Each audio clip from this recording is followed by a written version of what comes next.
La fotografía digital ha irrumpido con mucha fuerza en nuestras vidas. El abaratamiento de las cámaras la ha popularizado hasta el punto de convertirnos a todos un poco en fotógrafos, sacando cientos de instantáneas de nuestros viajes y acontecimientos especiales. Pero no siempre sabemos cómo obtener un buen retrato, cómo manejar el flash o cómo crear un álbum digital. A lo largo del curso abordaremos temas referentes a la fotografía tradicional, a la fotografía digital y al uso de la cámara, de manera que adquiramos los conocimientos necesarios para explotar al máximo las herramientas que tenemos a nuestro alcance. De la mano de fotógrafos profesionales de la prestigiosa escuela EFTI, ahondaremos en el mundo de la fotografía, desde las nociones básicas, como naturaleza de la luz o creación de la imagen en cámara oscura, hasta el retoque, impresión y almacenamiento digital, consejos, trucos, sugerencias, aspectos tecnológicos y aspectos creativos para que consigamos plasmar nuestros momentos irrepetibles de la mejor forma posible. ¿Sabíais que fotografía significa escribir con luz? Pues a eso os invitamos, a escribir con luz vuestros recuerdos. Bienvenidos al curso de fotografía digital de Visual Training.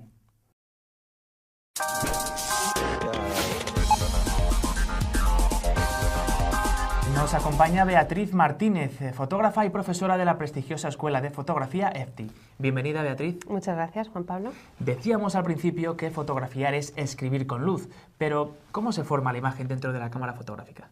Es un concepto muy simple y se debe a leyes ópticas. En el momento en que tenemos una habitación o una caja completamente estanca la luz y se abre un orificio, un pequeño orificio en una de sus paredes, en la pared opuesta se forma una imagen invertida de lo que tenemos aquí fuera. Esto es un concepto que se conocía desde la antigüedad y es muy utilizado en el Renacimiento como elemento auxiliar de dibujo, ya que los artistas colocaban un papel en la parte de atrás y copiaban o calcaban las imágenes que tenían allí delante. Así que una cámara fotográfica es una cámara oscura. Efectivamente, es una caja completamente estanca a la luz con un orificio que es el diafragma y se nos va a formar la imagen en la parte trasera. Para que se convierta realmente en una cámara fotográfica lo que necesitamos es registrar la imagen de forma permanente y no con el lápiz del dibujante. Y para esto necesitamos un material fotosensible. Nos vas a explicar ahora qué es esto de material fotosensible, Beatriz. Sí, un material fotosensible es un material sensible a la luz, porque como hemos dicho que la palabra fotografía viene de registrar o capturar la luz, lo que tenemos que hacer es esta imagen evanescente, capturarla con un material que reaccione ante la luz. Entonces hay diferentes materiales que reaccionan ante la luz. Las sales de plata, en concreto, tienen la propiedad de que cuando les llega luz se ennegrecen. Entonces el papel fotográfico está hecho de sales de plata y en el año 1839, que es cuando se considera el origen de la fotografía, consiguen en una cámara oscura, que hemos visto que se conocía desde la antigüedad, poner este papel fotográfico hecho a base de sales de plata y registrar y fijar la imagen que se forma en su interior. Pero en las cámaras actuales, en las cámaras digitales, no hay ningún papel, ningún carrete, ningún material. Bueno, lo que tenemos es el captador digital. Una cámara digital sigue siendo una cámara oscura, lo que pasa es que hemos sustituido el elemento fotosensible. En vez de tener el papel fotográfico hecho a base de sales de plata, tenemos un captador digital de silicio que también es fotosensible. Pues vamos a ver todo esto que nos has explicado en el siguiente vídeo. La palabra fotografía proviene del griego y significa escribir con la luz, de lo que se desprende que los dos aspectos esenciales de este arte son la luz y su registro. La luz incide sobre los objetos y, dependiendo del color que tengan, reflejarán más o menos luz, algo que está íntimamente ligado con la formación de la imagen en la cámara oscura. Veámoslo en el siguiente ejemplo. Un árbol refleja luz en todas direcciones. Delante de él situamos una caja completamente estanca a la luz, pero con un pequeño orificio en uno de sus lados. Sabiendo que la luz se propaga en línea recta, del punto superior del árbol saldrán únicamente dos rayos que, al atravesar el orificio, se proyectarán en la parte inferior del interior de la caja. De igual manera, desde el punto inferior del árbol, dos haces de luz se proyectarán en la parte superior del interior de la caja, completando una imagen del árbol, pero invertida. Es un principio óptico básico y, por tanto, inmutable. El mecanismo de todas las cámaras, desde las más antiguas a las más modernas, está basado en él. Esto ya lo conocían los griegos, los árabes y, de hecho, todos los avances que se hacen en perspectiva en el Renacimiento se producen gracias a la utilización de cámaras oscuras. Como dato curioso, contaros que las construían de una dimensión tal que les permitiera observar desde su interior las imágenes invertidas que se creaban para después copiarlas o calcarlas. Una pregunta, Beatriz, ¿cuáles son las partes que conforman una cámara fotográfica? Bueno, pues en cualquier cámara fotográfica tenemos 4 partes básicas: el objetivo, el diafragma, el obturador y un elemento fotosensible que en el caso de las cámaras digitales es el captador digital. Para entender mejor el funcionamiento de cada una de estas partes podemos compararlas con diferentes partes del ojo. En primer lugar tenemos los párpados, que en la cámara fotográfica sería el obturador, una cortinilla que se abre y se cierra para dejar pasar más o menos luz. En el ojo tenemos el iris, en la cámara tendríamos el diafragma, va a ser un orificio que se abre y se cierra para también dejar pasar más o menos luz. En el ojo tenemos el cristalino, en la cámara el objetivo, que es el encargado de hacer que la imagen aparezca nítida y enfocada. Y por último, en el ojo tenemos la retina y en la cámara el captador digital, que es el encargado de que se registre la imagen. Pues ahora lo que vamos a ver a continuación, una vez que hemos visto las partes que conforman una cámara y un poquito de historia, vamos a ver la diferencia entre una cámara reflex y una cámara compacta.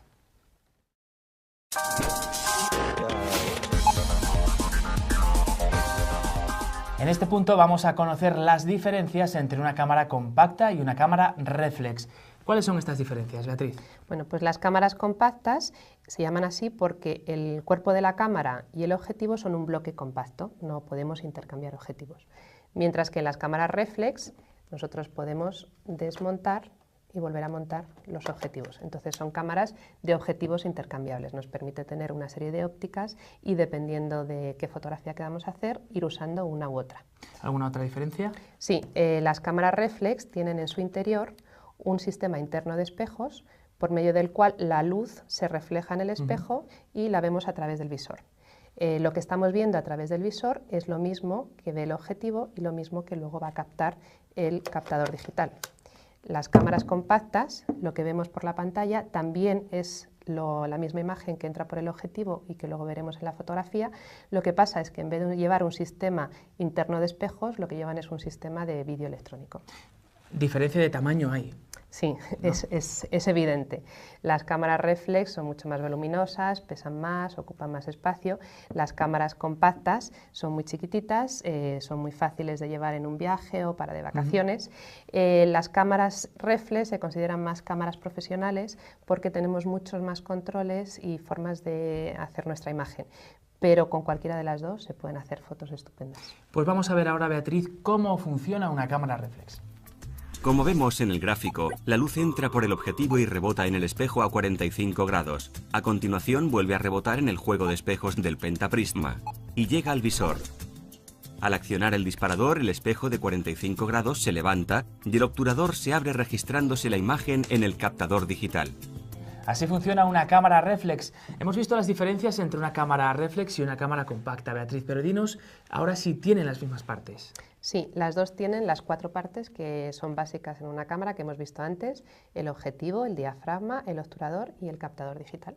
Pues vamos a ver 2 de ellas a continuación, el diafragma y el obturador.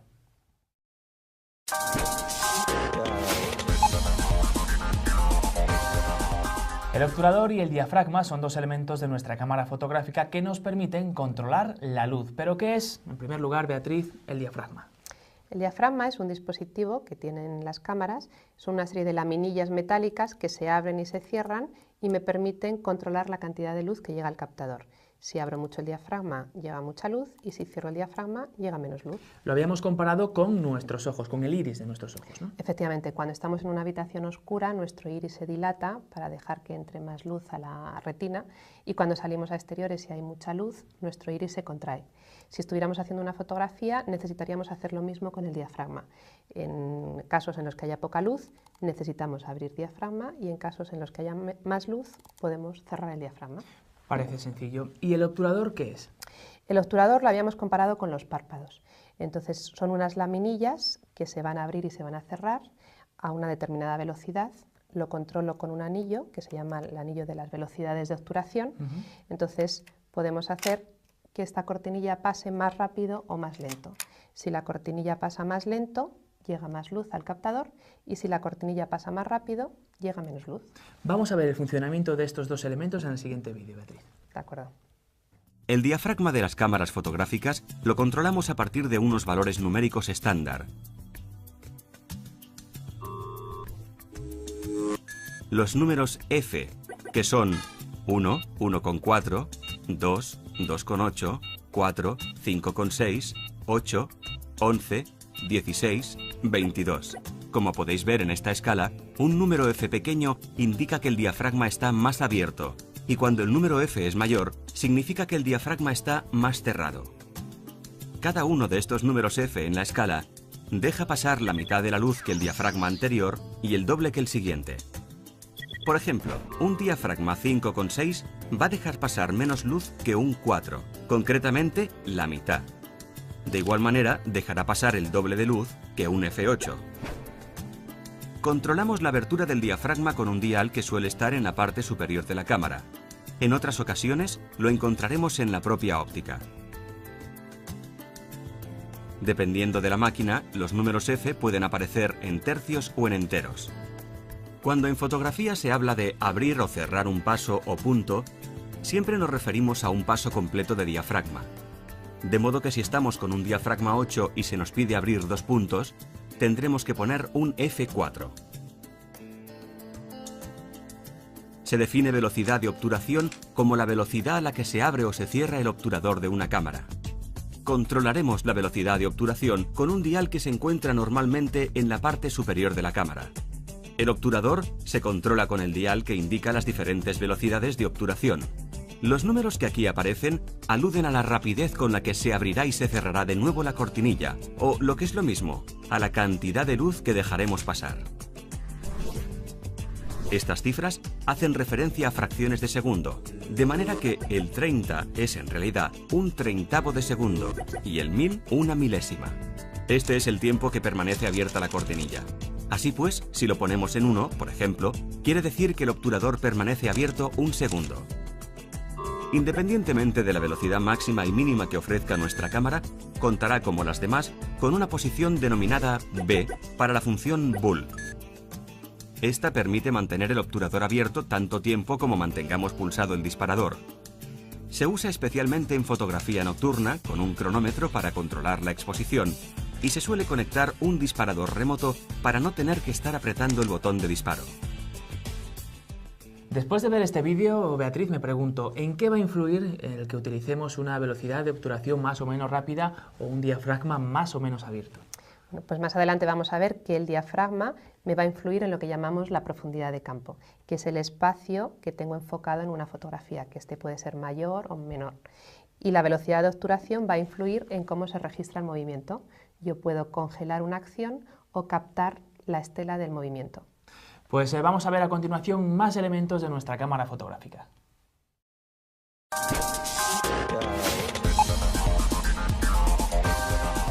Uno de los elementos fundamentales de una cámara digital es el captador. Nos habías dicho, Beatriz, que es fotosensible. Sí, los captadores digitales son sensibles a la luz y podemos medir su sensibilidad con una escala, que es lo que se llama la escala ISO. Entonces, de esta forma, cuando tenemos poca luz para hacer una fotografía, tenemos varias opciones. O bien abrimos el diafragma, pero hay ocasiones en las que esto no es suficiente, entonces podemos poner una velocidad de obturación lenta, pero esto nos puede provocar que la foto salga movida. Entonces nuestra tercera opción es cambiar la sensibilidad de la cámara y sería aumentarla. Pues vamos a ver en el siguiente vídeo la escala ISO y cómo modificar la sensibilidad de nuestra cámara digital. La escala ISO es la siguiente: 100, 200, 400, 800, 1600 y 3200. Está situada en un dial en el exterior de la cámara donde pone ISO, o bien se puede acceder a ella desde el menú general de la cámara.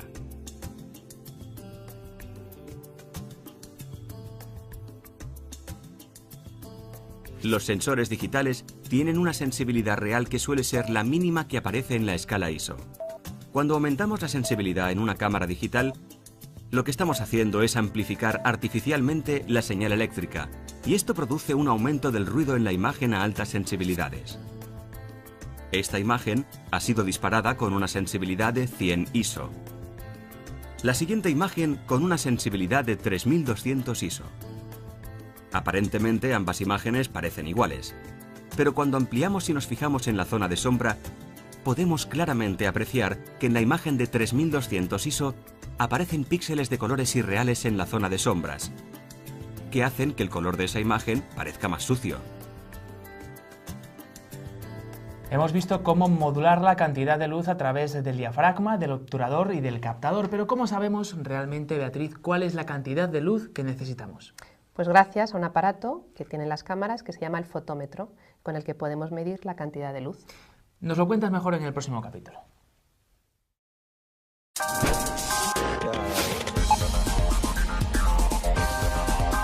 En este capítulo vamos a ver más a fondo ese dispositivo del que nos hablaba Beatriz anteriormente. Beatriz, el fotómetro, ¿en qué consiste? La palabra fotómetro viene del griego, foto, luz, metro, medir, con lo cual el fotómetro es un dispositivo con el cual yo calculo la cantidad de luz necesaria que necesita mi captador. El fotómetro me va a dar una combinación óptima de qué diafragma y qué velocidad de obturación son necesarias para una sensibilidad dada. ¿Y todas las cámaras digitales tienen fotómetro? Sí, se activa normalmente pulsando el botón del disparador hasta la mitad y a través del visor me va a indicar cuál es esta combinación correcta. Pues vamos a ver un vídeo en el que queda todavía más claro. El fotómetro nos ayuda a calcular la exposición correcta que una determinada escena necesita, evitando que la fotografía nos quede demasiado clara, lo que llamamos una sobreexposición, o demasiado oscura, lo que llamamos una subexposición. Hay diferentes diseños de fotómetros. El más frecuente en las cámaras digitales es uno parecido a este, en el que se muestra una serie de rayas con una marca central y unas indicaciones de +1, +2, -1 y -2. La exposición correcta la obtendremos cuando el fotómetro está centrado. Cuando el fotómetro señala +1, lo que está indicando es que la foto va a quedar sobreexpuesta a un punto. Recordaros que un punto significaba un valor completo de diafragma o de velocidad de obturación. Si el fotómetro señala -1, significa que la foto va a quedar subexpuesta a un punto, es decir, la foto quedará oscura. Un +2 significa que la foto quedará sobreexpuesta a 2 puntos y por lo tanto quedará todavía más clara. Un -2 significa que la foto queda subexpuesta a 2 puntos y por lo tanto más oscura. ¿Cómo hago mi primera medición? Lo primero es colocar la cámara en el modo manual para poder controlar el diafragma y la velocidad de obturación de forma independiente. A continuación, selecciono la sensibilidad a la que quiero trabajar, en este caso 100 ISO. Ahora tengo que ir moviendo los diales del diafragma y de la velocidad de obturación hasta que consigo centrar el fotómetro. Normalmente se suele dejar uno de los dos diales fijo y se va moviendo el otro hasta que se encuentra la medición correcta. En nuestro ejemplo queremos hacer la fotografía de una manzana. Seleccionamos un diafragma de 5,6 y vamos moviendo el dial de la velocidad de obturación hasta que conseguimos que el fotómetro quede centrado. Lo logramos al colocar una velocidad de 1/60 de segundo. Ya tenemos nuestra combinación de diafragma y velocidad correctos, 5,6, 1/60, para una determinada sensibilidad, 100 ISO, y con unas condiciones de luz determinadas. Ahora vamos a hacer otra medición. Pero en este caso vamos a fijar la velocidad de obturación y vamos a buscar cuál es el diafragma correspondiente. Seleccionamos una velocidad de 1/15 de segundo y movemos el dial de los diafragmas. Comprobamos que el fotómetro nos da la medición correcta con un diafragma 11. Esta sería otra combinación correcta para realizar esta fotografía. De hecho, vemos que las dos fotos han quedado expuestas de la misma forma a 5,6, 1/60 y a 11, 1/15. De hecho, no existe una sola combinación ni dos, sino que para unas condiciones de luz determinadas existen múltiples combinaciones de diafragma y velocidad que nos darán la misma exposición. Esto es lo que en fotografía se llama la ley de reciprocidad. Esto sería lo mismo que intentar llenar un recipiente con la misma cantidad de agua, en mucho tiempo abriendo poco el grifo o en poco tiempo con el grifo más abierto.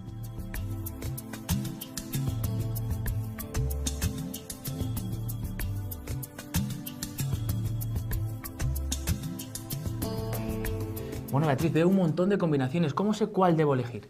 Pues dependiendo de qué tipo de foto quieras hacer y qué efecto quieras crear en esa foto. Como veíamos, el diafragma influía en los efectos de profundidad de campo y la velocidad de obturación en los efectos de movimiento. Dos conceptos importantes. El primero de ellos, la profundidad de campo, lo vemos en el siguiente capítulo.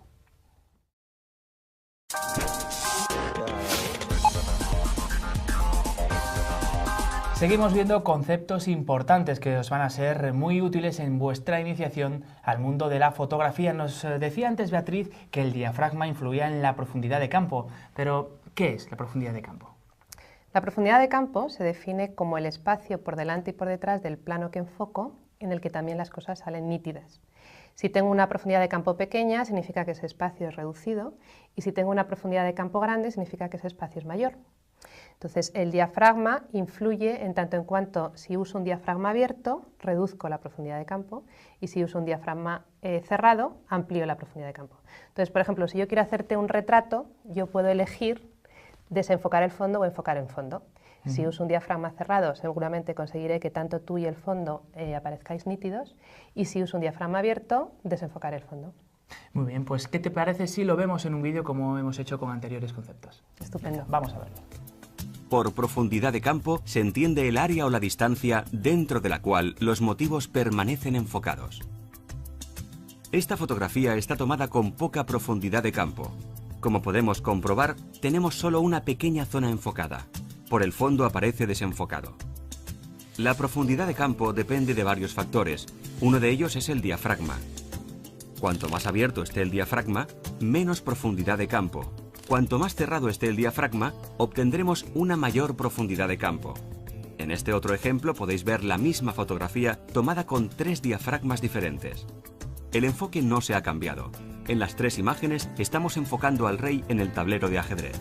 En la primera fotografía hemos usado un diafragma abierto, en la segunda un diafragma intermedio y en la tercera un diafragma cerrado. Fijaros en cómo ha ido aumentando la profundidad de campo al ir cerrando el diafragma. Daos cuenta también de cómo he tenido que cambiar la velocidad de obturación en cada caso para obtener la medición correcta por parte del fotómetro. En el primer caso, al usar un diafragma abierto, he tenido que utilizar una velocidad de obturación alta, y al ir cerrando el diafragma, he tenido que usar velocidades de obturación más lentas. Las 3 fotografías están bien expuestas, han recibido la cantidad de luz correcta, pero vemos que hay diferencias a la hora de elegir qué combinación de diafragma y velocidad usar en cuanto a la profundidad de campo. En este otro ejemplo podéis ver un retrato hecho con un diafragma abierto y con un diafragma cerrado, y podéis comprobar que el fondo se registra de forma diferente. Es curioso, es el mismo encuadre pero parecen fotos diferentes.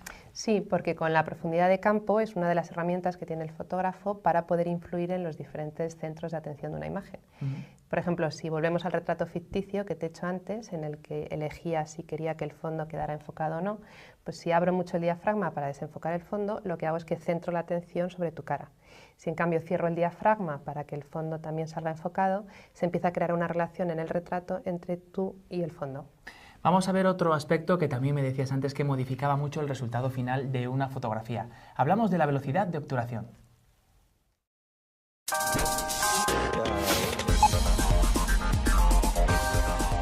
La velocidad de obturación, que es lo que vamos a ver en este capítulo, también puede modificar el resultado final de una fotografía que estemos tomando. ¿Cómo influye la velocidad de obturación? La velocidad de obturación influye en cómo se registra el movimiento. Entonces, por ejemplo, si yo quiero hacer una fotografía de un pájaro y captarla en pleno vuelo, necesito congelar ese movimiento y para eso necesito usar una velocidad de obturación rápida. En cambio, si lo que quiero tomar es una fotografía de un tren entrando en una estación y dar la sensación de movimiento, necesito usar una velocidad de obturación lenta para captar ese efecto. Vamos a ver esto que nos has contado en el siguiente vídeo. La velocidad de obturación influye en cómo se registra el movimiento. Con las velocidades de obturación rápidas, el obturador está abierto durante un tiempo muy corto, fracciones e incluso milésimas de segundo, gracias a lo cual es capaz de congelar la acción en un determinado momento. Así, si yo quiero hacer la fotografía de un coche en movimiento y conseguir que salga totalmente nítida, debo usar una velocidad de obturación rápida, a partir de un 2/50 en adelante, un 500avo, un 1000avo o un 2000avo. Si por el contrario lo que me interesa es captar el movimiento y el desplazamiento del coche, lo que debo es usar una velocidad de obturación lenta. Por ejemplo, la siguiente fotografía ha sido hecha con una velocidad de obturación de un 30avo. Una cosa muy importante a tener en cuenta a la hora de disparar a velocidades de obturación lentas es la necesidad de utilizar trípode. Por muy buen pulso que tengamos en el momento de sujetar la cámara y hacer una fotografía, siempre hay un ligero temblor de manos que se traduce en la foto como una trepidación de la imagen, es decir, la foto sale movida. Es en estos casos imprescindible el uso de un trípode, para conseguir que los objetos que están quietos salgan nítidos. Es muy importante sujetar bien la cámara. Existe una forma óptima de cogerla y es la siguiente. Abrimos la palma izquierda de la mano y sobre ella dejamos que descanse la cámara. Con el dedo índice y pulgar accionamos el objetivo y el enfoque manual. Con la mano derecha apretamos el botón del disparador. Cuando estamos en esta posición, los codos inevitablemente están pegados a nuestro cuerpo y es una posición muy estable. Cuando encuadremos en vertical, la posición de las manos se mantiene. La izquierda ayuda a sujetar la cámara y con la derecha disparamos. En el caso de no disponer de trípode, siempre podemos improvisar uno con una mesa, una silla o un banco. O si no, buscar una forma de dar mayor estabilidad a la cámara, apoyando los codos en una mesa o en una pared.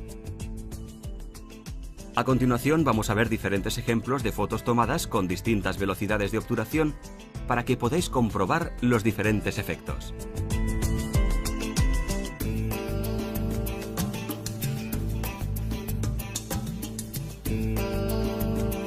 Con estos efectos, Beatriz, con la velocidad de obturación y la profundidad de campo, podemos hacer que el resultado final de la imagen tomada se acerque mucho a lo que tenemos pensado anteriormente, pero quizá es un poco complicado. ¿No hay nada que nos facilite pues, el ajustar todos estos efectos? En la cámara tenemos, hasta ahora hemos estado hablando de cómo trabajar en el modo manual, pero tenemos otra serie de modos de exposición, que son los automáticos, que nos permiten hacer esto de una forma muy rápida y efectiva. Pues esto hay que explicarlo, Beatriz, así que lo vemos en el siguiente capítulo.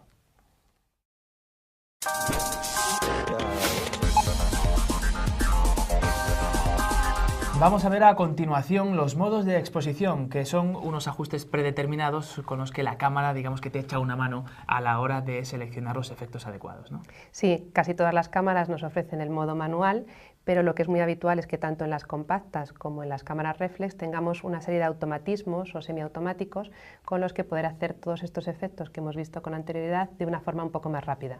Por ejemplo, nos pueden ofrecer un modo de retrato en el que automáticamente se nos va a desenfocar el fondo, un modo de acción en el que automáticamente la cámara va a seleccionar una velocidad de obturación rápida para congelar el movimiento, o un semiautomático, por ejemplo, de apertura en el que yo selecciono el diafragma y la cámara automáticamente me busca la velocidad de obturación correspondiente para ese diafragma.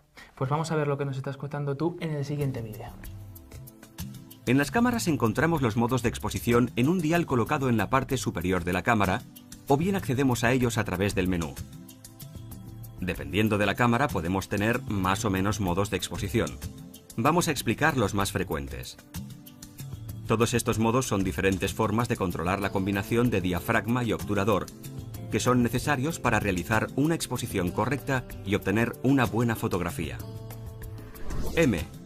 Modo manual. En él controlo el diafragma y el obturador de forma independiente y tengo que encontrar la combinación correcta atendiendo a las indicaciones del fotómetro. AAV. Modo de prioridad de apertura, semiautomático.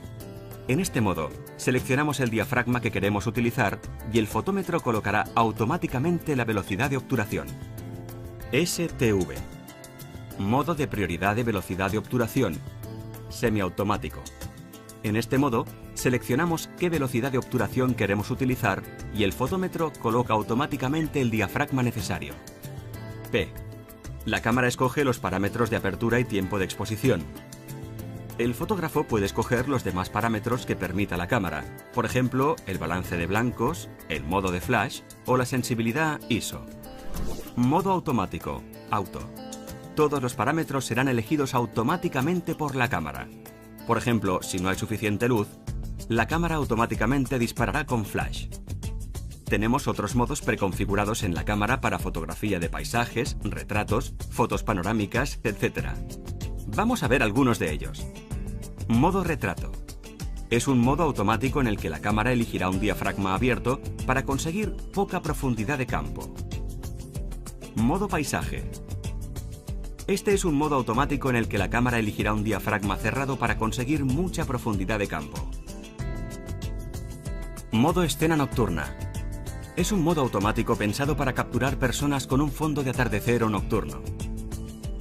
En este modo el flash se disparará automáticamente e iluminará a las personas. Usará una velocidad de obturación lenta para conseguir captar la luz del fondo de la escena.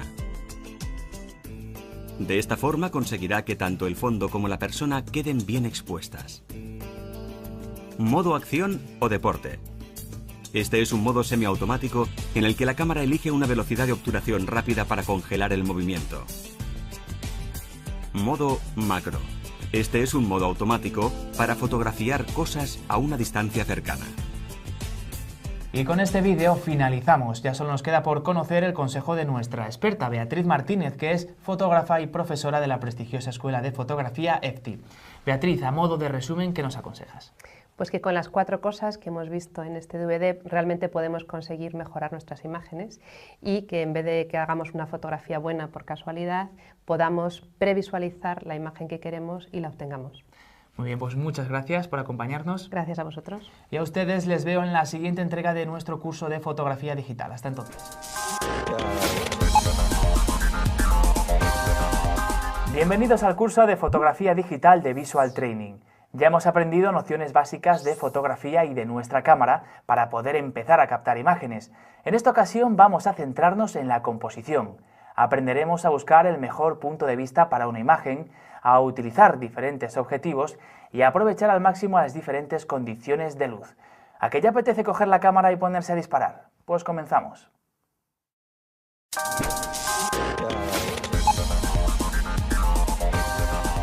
Hoy nos acompaña Fernando Marcos, fotógrafo y profesor de la prestigiosa Escuela de Fotografía EFTI. Bienvenido, Fernando. Hola, encantado de estar aquí con vosotros. Uno de los temas más presentes a la hora de hablar de fotografía es la luz. ¿Pero por qué esa importancia, Fernando? ¿De qué manera influyen las imágenes que tomamos con nuestras cámaras? La luz es tremendamente importante. Fotografiar, de hecho, es escribir con luz. Tenemos una herramienta que está ahí arriba, que es el sol, o una herramienta artificial que nosotros podemos utilizar, como puede ser un foco o una linterna, y la forma en que vamos a tener de utilizar o de modular esa luz nos va a dar imágenes e incluso estados de ánimo absolutamente distintos en cada fotografía que podamos tomar, ¿no? Así que hay diferentes tipos de luz, entonces. Hay diferentes tipos de luz y la forma de modularla es lo que nos va a interesar mucho a lo largo de este curso. Pues vamos a ver esos tipos de los que hablamos en el siguiente vídeo.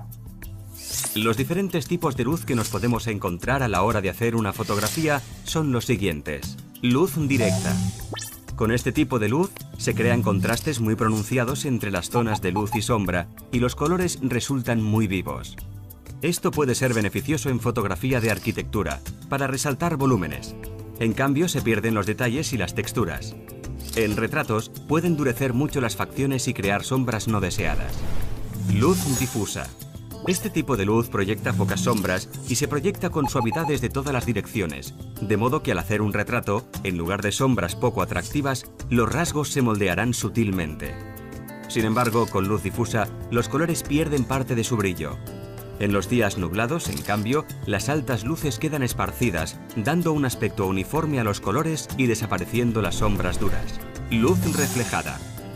La luz reflejada se produce cuando los rayos de luz rebotan en una superficie lisa o brillante. La nieve, por ejemplo, refleja mucha luz, proporcionando una iluminación extra a la imagen. Por el contrario, si la superficie sobre la que incide la luz es oscura, los rayos no se reflejarán, sino que serán absorbidos. Contraluz. Fotografiar a contraluz ofrece una amplia gama de opciones creativas. En este tipo de fotos deberemos escoger cuidadosamente la exposición, ya que de ello dependerá el tipo de imagen creada.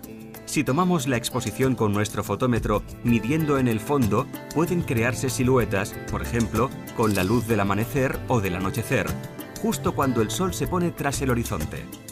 Ese es el momento en el que los motivos se convierten en sombras y quedan silueteados. En cambio, si tomamos la exposición en el sujeto, conseguiremos un atractivo efecto de halo. Este tipo de iluminación puede ser muy útil en los retratos. Además, ilumina todos los detalles y los colores resultan más cálidos que con la iluminación frontal. En el vídeo que acabamos de ver se nos dan pistas de cómo utilizar la luz como recurso expresivo según su dirección e intensidad, pero habrá otros recursos, Fernando, que debamos tener en cuenta. Hay aspectos y recursos muy importantes también de la luz. Uno es el que seguramente hayan oído hablar nuestros espectadores, que es el color de la luz. Es una expresión que se utiliza mucho, pero realmente la luz tiene diferentes colores y la forma en que tenemos de modular ese color de la luz también nos interesa mucho como recurso expresivo. Pues si nos interesa, lo mejor es que le dediquemos un capítulo, así que vamos a ver balance de blanco y temperatura de color.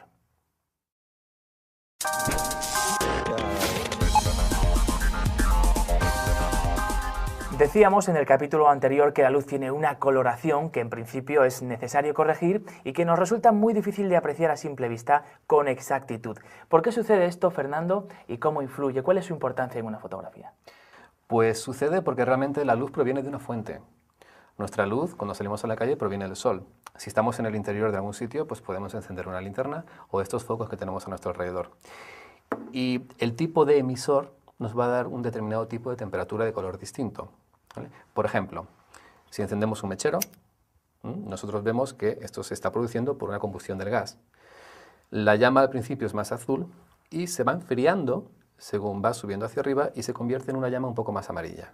Así que aquí sí apreciaríamos ese cambio de temperatura Aquí de color. estamos apreciando un cambio de temperatura de color porque es muy evidente, es muy fuerte. Digamos que de la luz neutra blanca al amarillo de un mechero o de una llama o de una hoguera hay muchísima diferencia de temperatura de color. Continúa. Sí. Si cogemos, por ejemplo, una linterna, la linterna tiene otro tipo de temperatura de color distinta porque proviene de otro emisor, proviene de otra fuente.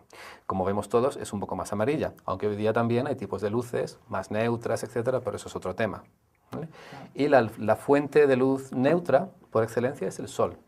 El sol, en determinadas circunstancias, no cuando amanece ni cuando está atardeciendo, sino cuando está en una altura, digamos, intermedia, contiene una temperatura de color que llamamos neutra, que está en torno a los 5.000, 5.500 grados Kelvin, que es un valor físico muy complejo de explicar en este DVD, pero que es importante. Y eso nos va a influir mucho sobre la cualidad de la imagen, el color que pueda tener la imagen. Podríamos anularlo, podríamos eliminar ese dominante de la temperatura de color, o podemos potenciarlo. Incluso tampoco tendríamos por qué dominarlo del todo, porque si yo enciendo una llama y de repente la vemos en una foto blanca, no nos lo creemos. Tiene que tener algo de amarillo.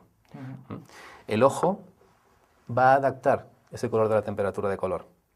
Nosotros, en nuestro cerebro, a raíz del tiempo y de nuestras enseñanzas, de nuestra educación, de nuestra cultura, los diferentes colores de temperatura de color se van a ir adaptando. Sin embargo, una cámara digital o una película fotográfica no lo puede hacer. Simplemente recibe longitudes de onda, partes de temperatura de color de la luz y tenemos que adaptarla a través de algunos elementos, dispositivos que necesitamos tener.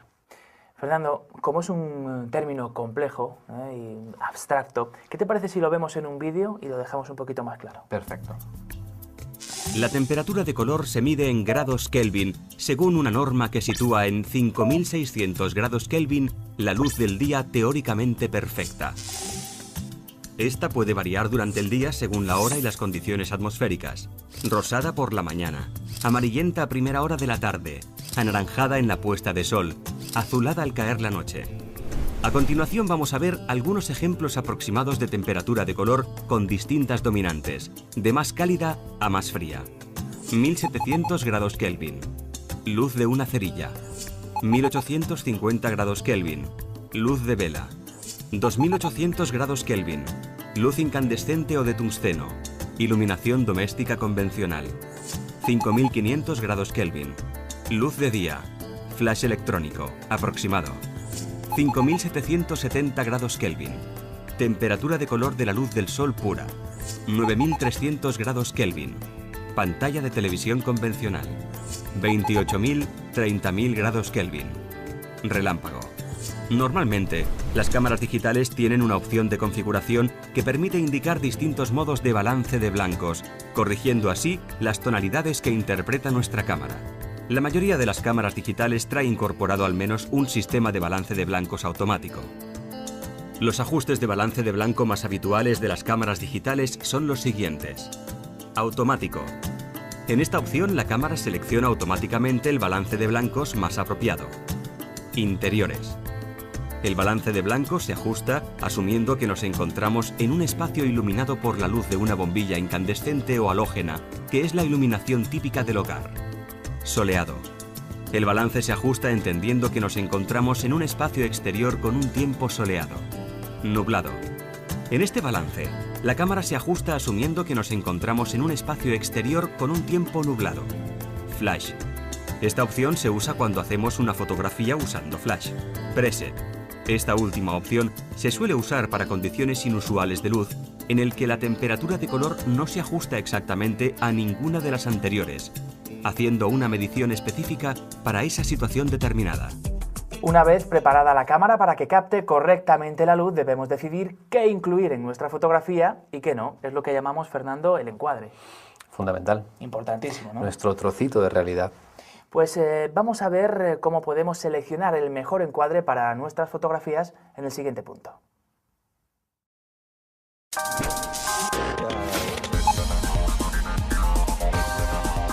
El encuadre, qué importante es, Fernando, el encuadre en nuestras fotografías. Realmente es captar un trocito de escena, una porción de la escena que estamos viendo, ¿no? Un trocito de nuestra realidad y llevarlo a una imagen plana con 2 dimensiones. Fíjate qué difícil. Estamos trabajando algo tridimensional y lo estamos llevando a algo que además tiene unas dimensiones físicas determinadas, ¿no? Y depende cómo lo vayamos a poner, si horizontal, vertical, cuadrado, o cómo lo hagamos. ¿Qué es esto, Fernando? Esto es un elemento carísimo que seguramente todos hayamos tirado muchos a la basura, ¿no? Es un marquito de diapositivas y nos va a ayudar mucho a la hora de componer y previsualizar la fotografía. Eso tan importante antes de disparar. Carísimo, irónicamente, por supuesto, pero esto, ¿me dices esto cómo lo utilizamos? Bueno, antes de hacer la foto, podemos imaginarnos qué porción de la escena queremos meter. Y nos ayuda mucho a ensayar. Cuando vas por ahí sin cámara, estás de paseo, te llevas un marquito y encuadras tu realidad. Te pones a investigar cómo puede quedar tu entorno dentro de una foto. Pues vamos a ver qué directrices son las que hay que seguir para realizar los encuadres correctamente. El encuadre es aquello que el fotógrafo sitúa dentro de la fotografía, la porción de escena que elige captar. A la hora de realizar un encuadre no hay ninguna norma estricta, pero existen algunas directrices que se pueden tener en cuenta. En toda escena suele existir un motivo, que es aquello que deseamos destacar, el centro de interés. Y un fondo, que es aquello que rodea, decora o da sentido al motivo. Para resaltar el motivo, el fotógrafo debe llenar el encuadre con él, esto es, hacer que ese sea el objeto principal en la escena. La línea del horizonte suele ser una referencia visual clave para el ser humano. Normalmente esta debe mantenerse recta, horizontal. La percepción de una línea del horizonte inclinada suele llamar la atención, y si no está justificada, da al espectador la sensación de que los objetos se vayan a caer hacia un lado. Otro factor comunicativo importante en fotografía es la elección del tipo de encuadre, que puede ser horizontal, vertical o inclinado. Cada uno de ellos transmite sensaciones diferentes. El encuadre horizontal sugiere quietud, tranquilidad, y suele utilizarse normalmente para paisajes y para fotografías de grupo. El encuadre vertical sugiere fuerza, firmeza, y es el más apropiado normalmente para retratos, entre otras cosas porque los seres humanos somos más altos que anchos. El encuadre inclinado transmite dinamismo y fuerza, y suele utilizarse como recurso ocasional para resaltar estas cualidades en el motivo de la fotografía. Bueno, pues ya sabemos medir la luz, ajustar la temperatura de color, encuadrar, disparamos, ¿no? No, tranquilo, Juan Pablo, todavía no. Primero necesitamos saber cómo vamos a utilizar los elementos visuales, cómo vamos a colocar los elementos que tenemos ahí enfrente. Es lo que se llama componer. Componer. Pues vamos a verlo en el siguiente punto, composición.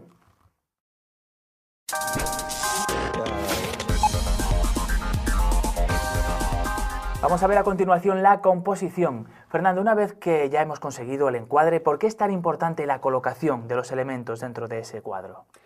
La verdad es que es muy importante. Fíjate que el encuadre, dentro del encuadre tenemos esas notas sueltas que el compositor, a la hora de componer, pasa a colocar. Y esa forma de colocar esas notas sueltas es lo que va a dar armonía visual.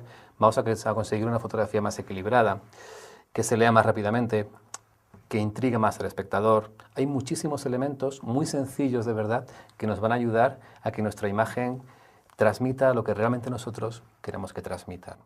Algo muy típico que me recuerda a esto que estás hablando es, por ejemplo, cuando vas de viaje y sacas esas primeras fotografías de jovenzuelo, vamos a decir, ¿no? Y siempre centras al personaje. Siempre, sí. Tenemos una manía del fotomatón, yo creo, ¿no? De cuando somos niños, de hacer un retrato totalmente centrado, que no se vea nada del fondo, etcétera, cuando a veces es más interesante dejarlo a un lado y hacer que el fondo colabore a la información que queremos aportar sobre ese retratado, ¿no? Eso sería la composición. Eso es composición, por ejemplo. ¿Y hay alguna directriz que debamos seguir? Hay unas cuantas, hay un montón de directrices muy sencillas, todas, que tienen que ver algo así como con la sintaxis visual, ¿no? Nosotros nos han enseñado a leer desde niños textos, sabemos todos gramática, ortografía, pero nadie nos ha enseñado sintaxis visual. Creo que es importante, ¿no? Pues vamos a ver cuáles son esas directrices básicas que nos van a ayudar a componer. Componer es colocar los elementos en el marco y decidir qué destacar. No existen reglas rígidas respecto a la composición. No obstante, es importante que el fotógrafo conozca algunos recursos cuya eficacia está demostrada y que pueden ser de utilidad para resaltar el motivo o transmitir distintas sensaciones. Un aspecto muy importante a considerar a la hora de componer la fotografía es el formato más adecuado para su presentación. El formato horizontal es el más utilizado para los paisajes y para las fotografías de grupo. Por su parte, el formato vertical suele resultar más adecuado para los retratos, pudiendo obtenerse mayor fuerza al llenar prácticamente el encuadre con el rostro del retratado. Siempre hay que probar los dos puntos de vista antes de hacer la foto y, ante la duda, disparar con los dos formatos. Antes de decidirnos a realizar la foto, es importante que prestemos atención, además del motivo principal, al área más o menos extensa alrededor de él, de la que podremos sacar provecho y que tendremos que vigilar para evitar que altere el resultado. El fondo puede ayudarnos, por ejemplo, a que la fotografía resulte más impactante. O puede jugarnos malas pasadas si se nos cuela algún detalle que estropee el instante o lugar que queremos plasmar. El uso adecuado de la profundidad de campo y de los distintos objetivos nos proporcionará múltiples posibilidades en este terreno. Otros factores importantes a la hora de componer una fotografía es la diagonal de lectura y la regla de los tercios. En las culturas occidentales, las personas acostumbramos a mirar de arriba a abajo y de izquierda a derecha. A esto lo llamaríamos diagonal natural de lectura. Por otro lado, la llamada regla de los tercios nos indica que si dividimos la imagen a partes iguales por dos líneas horizontales y dos verticales, los 4 puntos de intersección de dichas líneas son los que mayor atención recibirán del espectador. Debido a esto, podrá deducirse igualmente que el motivo no debe ir centrado en el encuadre, sino que es preferible descentrarlo ligeramente, ya que así se obtienen imágenes menos simplistas, más atractivas y que ayudan al ojo a recorrer los puntos de atención. Por otro lado, el fotógrafo debe tener presentes las líneas dominantes de la composición que está realizando y utilizarlas para dirigir la atención del espectador. Se puede hallar una línea casi en cualquier cosa. Las diagonales y líneas en S son mucho más interesantes que las líneas paralelas. Se utilizan para imprimir un cierto movimiento a las fotos. El caso más básico de línea dominante es la de horizonte, que actúa de referente para el espectador y es conveniente no colocarla inclinada, sino recta, para evitar la sensación de que la imagen se caiga hacia uno de los lados. Tampoco es conveniente que esté situada en el centro vertical de la imagen, sino a 2 tercios por arriba o por abajo, ya que si se coloca la línea del horizonte en el centro, se obtendrá una imagen descriptiva, inexpresiva.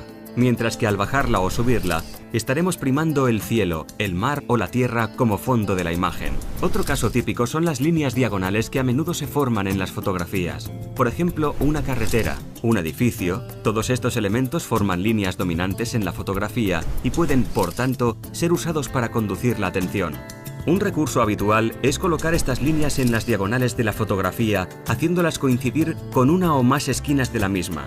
Así, el ojo recorrerá esas líneas desde las esquinas a los centros de interés, ayudando a dirigir hacia ellos la atención del espectador. Finalmente, es importante resaltar 2 casos especiales de líneas dominantes: la mirada y el movimiento. La mirada de un ser humano traza una línea imaginaria de gran fuerza expresiva. Cuando la persona retratada está mirando hacia algo, debe abrirse el encuadre situando a la persona a un lado y dejando un espacio libre delante de ella, para ser ocupado por su mirada. Una persona u objeto en movimiento también describe una línea dominante imaginaria con su trayectoria. Cuando el motivo esté entrando en la escena, es conveniente abrir el encuadre nuevamente y dejarle un espacio libre delante para el efecto de movimiento. En este vídeo hemos aprendido a componer mediante la distinta colocación de los objetos dentro del encuadre. Pero, Fernando, ¿hay alguna otra manera de componer, de resaltar el motivo que queremos fotografiar? Hay una muy interesante que es el enfoque. La capacidad que tiene la cámara de poder enfocar diferentes tramos del espacio que queremos sacar dentro de la imagen, ¿no? Es interesantísima porque podemos, por ejemplo, dejar enfocado el ojo y ya sacar en la imagen la oreja desenfocada, ¿no? Para dar protagonismo a la mirada de la persona, ¿no? ¿Eso lo puedes hacer con una cámara digital, con una cámara...? Sí, realmente se puede hacer con prácticamente todas las cámaras a través del anillo de enfoque. Podemos seleccionar justo la zona de máxima nitidez que vamos a intentar conseguir en la imagen, y a través de la profundidad de campo, eso que vimos en el vídeo anterior, podemos conseguir delimitar el espacio que queremos que esté enfocado por delante y por atrás del objeto. Vamos a verlo más claramente en el siguiente vídeo. El enfoque es otro de los elementos fundamentales para dirigir la atención del espectador y resaltar los motivos de nuestras composiciones. El anillo de enfoque de la cámara fotográfica nos permite enfocar a distintas distancias y, controlando la apertura del diafragma y el tiempo de exposición del obturador, podemos conseguir mayor o menor profundidad de campo en la imagen y también enfoques selectivos. Efecto bokeh. El primer gran recurso artístico del enfoque selectivo es resaltar el elemento enfocado, el motivo, frente a todo lo demás que está desenfocado, fondo, reduciendo la profundidad de campo. Por el contrario, en fotografía de paisajes, por ejemplo, es preferible una gran profundidad de campo para abarcar todos los detalles con nitidez en todas las zonas de la fotografía. Además de todas estas opciones para componer, Fernando, hay un tema del que me gustaría hablar, es la perspectiva. Lo he escuchado y realmente no sé qué quiere decir. La perspectiva es muy importante dentro de la fotografía. Nosotros, el ser humano, tiene una perspectiva determinada que en fotografía va a coincidir con un objetivo que llamamos normal, un objetivo de 50 milímetros, dependiendo de la cámara, pero un objetivo de 50 milímetros. Ese objetivo nos va a dar una perspectiva muy natural. Eso quiere decir que si yo en la realidad veo esta cámara aquí y esta otra cámara a esta distancia, dentro de la fotografía la voy a captar con esa cierta naturalidad visual. Va a estar aquí y esta va a estar aquí. También puedo lo que llamamos exagerar la perspectiva, que se realiza a través de gran angulares. Un objetivo gran angular tiene mucho ángulo de toma, y si yo enfoco esta cámara, esta otra cámara, aunque esté muy cerca de ella, dentro de la imagen la voy a ver muy lejos, muy exagerada. Al caso contrario tenemos un teleobjetivo. Los teleobjetivos, los de distancia focal larga que decimos, estos que se utilizan para hacer fútbol, por ejemplo, ¿no? Seguramente los espectadores hayan visto al portero y parece que tiene detrás al admirador, ¿no? Al que está viendo el partido, parece que está justo detrás de él, aunque esté muy lejos, ¿no? Es porque esos objetivos comprimen la perspectiva, y si yo saco una foto a esta cámara, esta otra cámara, aunque esté más lejos que en la fotografía anterior, va a parecer visualmente que está pegada, que está justo detrás de ella. Por tanto, el utilizar un determinado objetivo, un determinado ángulo visual determinado por la óptica, nos va a dar más o menos profundidad visual dentro de la imagen. Has hablado de ángulo visual, que no tiene nada que ver con el ángulo, ¿no? con el que tomamos una fotografía. El ángulo de toma es algo diferente, ¿no? Nosotros, lo normal es que saquemos una fotografía recta. Puede ser más alto, puede ser más bajo, pero tomamos una fotografía recta. También podemos hacer una foto hacia el suelo, lo que se llama una fotografía de picado, o podemos sacar una fotografía desde el suelo hacia arriba, una fotografía de contrapicado, para dar unas sensaciones de profundidad distintas, exagerar quizás el edificio o aplanar quizás lo que estemos mirando hacia abajo, ¿no? Vamos a ver, Fernando, estos conceptos en el siguiente vídeo. El ser humano, por su propia constitución física, está acostumbrado a ver las cosas desde aproximadamente 1,60 metros de altura y de frente. Las imágenes así se captan de forma clara y descriptiva, si bien no aportan ninguna originalidad. La variación del punto de vista aporta perspectivas diferentes con elementos inesperados que a menudo captan más la atención. Es por esto que existen infinidad de recursos fotográficos en este sentido. Teniendo en cuenta esta premisa general, existen ciertas técnicas ampliamente utilizadas entre los fotógrafos, entre las que podemos destacar el picado, el contrapicado y la toma a ras. El picado consiste en fotografiar un motivo desde arriba hacia abajo y ayuda a resaltar lo pequeño de ciertos objetos, ya que proporciona un punto de vista de superioridad. Al mismo tiempo, es contraproducente en general su uso en fotografía de personas, especialmente niños, o animales, precisamente porque ayuda a verlos como inferiores, les resta importancia y además, si se fotografía de cerca, puede deformar las proporciones de la cabeza con respecto al cuerpo. El contrapicado es la perspectiva contraria al picado, es decir, consiste en fotografiar un motivo desde abajo hacia arriba y ayuda a resaltar la grandiosidad de un elemento. Se suele utilizar para fotografiar edificios o monumentos y también deforma la perspectiva, acentuándose este efecto cuanto más cerca se esté del motivo. La toma a ras consiste en hacer la fotografía a ras de suelo y ayuda a sorprender al espectador con imágenes que un ser humano no acostumbra a ver, ya que no se suele colocar en ese nivel de visión. Este ángulo se utiliza para fotografiar motivos pequeños en su entorno natural, a los que no prestamos habitualmente mucha atención.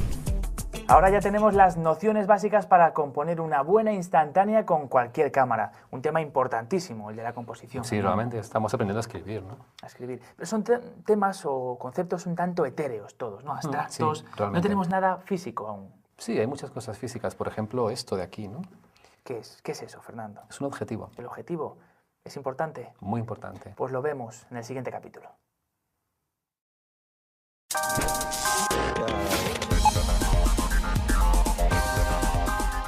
Ya sabemos que antes de disparar tenemos que tener en cuenta la luz, el encuadre y la composición, por ejemplo, todos ellos elementos externos. Pero también nos comentaba Fernando que la cámara tiene elementos propios que también influyen. Por ejemplo, hablábamos del objetivo. ¿Qué es exactamente? El objetivo es un tubo, realmente. ¿Te acuerdas cuando hablamos de aquel agujero de la cámara oscura del estenopo? ¿Vale? Pues ha evolucionado un poco. Y lo que va a permitir es redireccionar la imagen hacia el plano de la película o hacia el captador con determinados ángulos. Podemos tener un teleobjetivo, que va a ser un objetivo de estos que se utilizan para deportes o para fotografía de naturaleza, ¿no? Que va a emitir un ángulo de visión muy estrecho, por tanto podemos ver las cosas desde muy lejos, o podemos tener un objetivo gran angular, que es un objetivo que va a permitir que toda nuestra realidad entre dentro de la imagen, con mucho ángulo de visión. ¿Y de qué depende la calidad de un objetivo? Depende sobre todo mucho del vidrio del cual estén construidos, ¿vale? Dentro llevan unos elementos que son lentes. Es un conjunto de lentes, muchas, pocas, depende de cómo sea el objetivo, cómo esté diseñado, y sobre todo y fundamentalmente depende de la calidad del vidrio con el cual esté hecho. Podemos tener vidrios malos o vidrios de altísima calidad más caros, por supuesto, ¿no?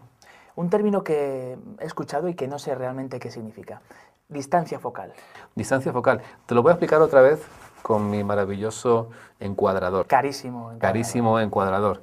Bueno, esto es un gran angular.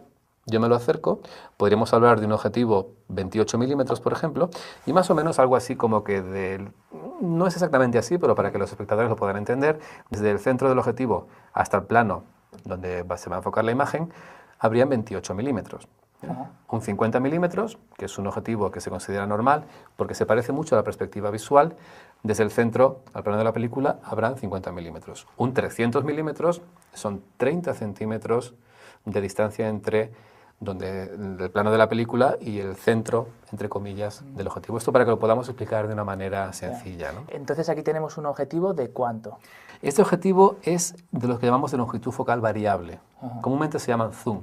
Y dentro de este objetivo tenemos diferentes ángulos de visión. Podemos tener un pequeño tele, como es un 70 milímetros. Podríamos tener un objetivo normal, que se considera normal por aquello de la perspectiva humana, que es un 50 milímetros, o podríamos tener incluso un gran angular bastante fuerte, como es un 18 milímetros. Podemos captar mucho ángulo de imagen o muy poquito ángulo de imagen. Así que según queramos, vamos modulando esto. Podemos variarlo. Muy bien, pues vamos a ver todo esto que nos has contado en el siguiente vídeo, Fernando. Existen diferentes tipos de objetivos según su distancia focal, pudiendo diferenciar entre objetivo normal, objetivo gran angular y teleobjetivo. Objetivo normal. El objetivo normal tiene un ángulo de visión de unos 46 grados, similar al de la vista humana. Al contemplar una foto realizada con un objetivo normal, se obtiene la impresión de una perspectiva natural, sin distorsión de líneas. En cámaras convencionales, la distancia focal empleada para un objetivo normal suele ser de 50 milímetros. Gran angular. Su ángulo de visión es mayor al del objetivo normal, generalmente entre 60 y 180 grados. Se utilizará para los planos generales, donde sea necesario abarcar un gran ángulo de visión desde una distancia corta. Su característica principal es que proporciona mucha profundidad de campo. Sin embargo, estos objetivos suelen distorsionar la imagen haciendo curvas las líneas rectas. Se utiliza normalmente en fotografía de interiores, arquitectura o de paisaje. En función de las distancias focales, los grandes angulares se dividen en distintos grupos. Gran angulares estándar, super gran angulares y ojos de pez. Teleobjetivo. Su ángulo de visión es menor al del objetivo normal, generalmente 2,1 grados. La primera cualidad de un teleobjetivo es la de acercar los objetos fotografiados. Esto permite al fotógrafo, por un lado, la posibilidad de fotografiar objetos a cierta distancia, mientras que, por otro lado, permite cerrar encuadre concentrándose en partes muy concretas de un motivo general, lo cual puede utilizarse como recurso estilístico para dirigir la atención del espectador hacia aspectos o texturas concretas de un objeto a las que normalmente el ser humano no presta atención. A diferencia de los objetivos gran angulares, los teleobjetivos ofrecen una imagen libre de distorsiones, con menor profundidad de campo y más plana, perdiendo la sensación de tridimensionalidad. El teleobjetivo es muy utilizado a la hora de fotografiar retratos, ya que el enfoque selectivo obliga al espectador a fijarse en el sujeto, que es lo único nítido dentro de la foto. Cuanto menor es el ángulo de visión, mayor es la repercusión del movimiento o vibración en la cámara en la fotografía, siendo en ocasiones necesario el uso de un trípode. Los teleobjetivos suelen ser poco luminosos en general debido a su construcción.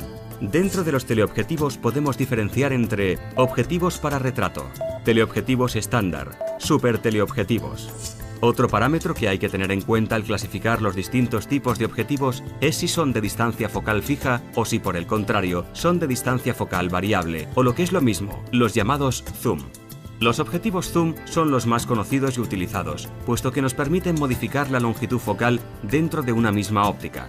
Sin embargo, debido a esta peculiaridad, su estructura interna está compuesta por un número mayor de lentes que las ópticas fijas, influyendo esto en la calidad final de la imagen y en su luminosidad. Por el contrario, las ópticas fijas son más luminosas y dan una mayor calidad de imagen, pero están limitadas a una única distancia focal, lo cual implica, en las cámaras de ópticas intercambiables, a estar constantemente cambiando los objetivos. Ya sabemos cuándo utilizar los diferentes tipos de objetivo, pero Fernando, hay otros elementos externos, ¿no? Sí, la verdad es que tenemos unos cuantos muy importantes y además baratos. Pues si te parece, los vemos en el siguiente capítulo.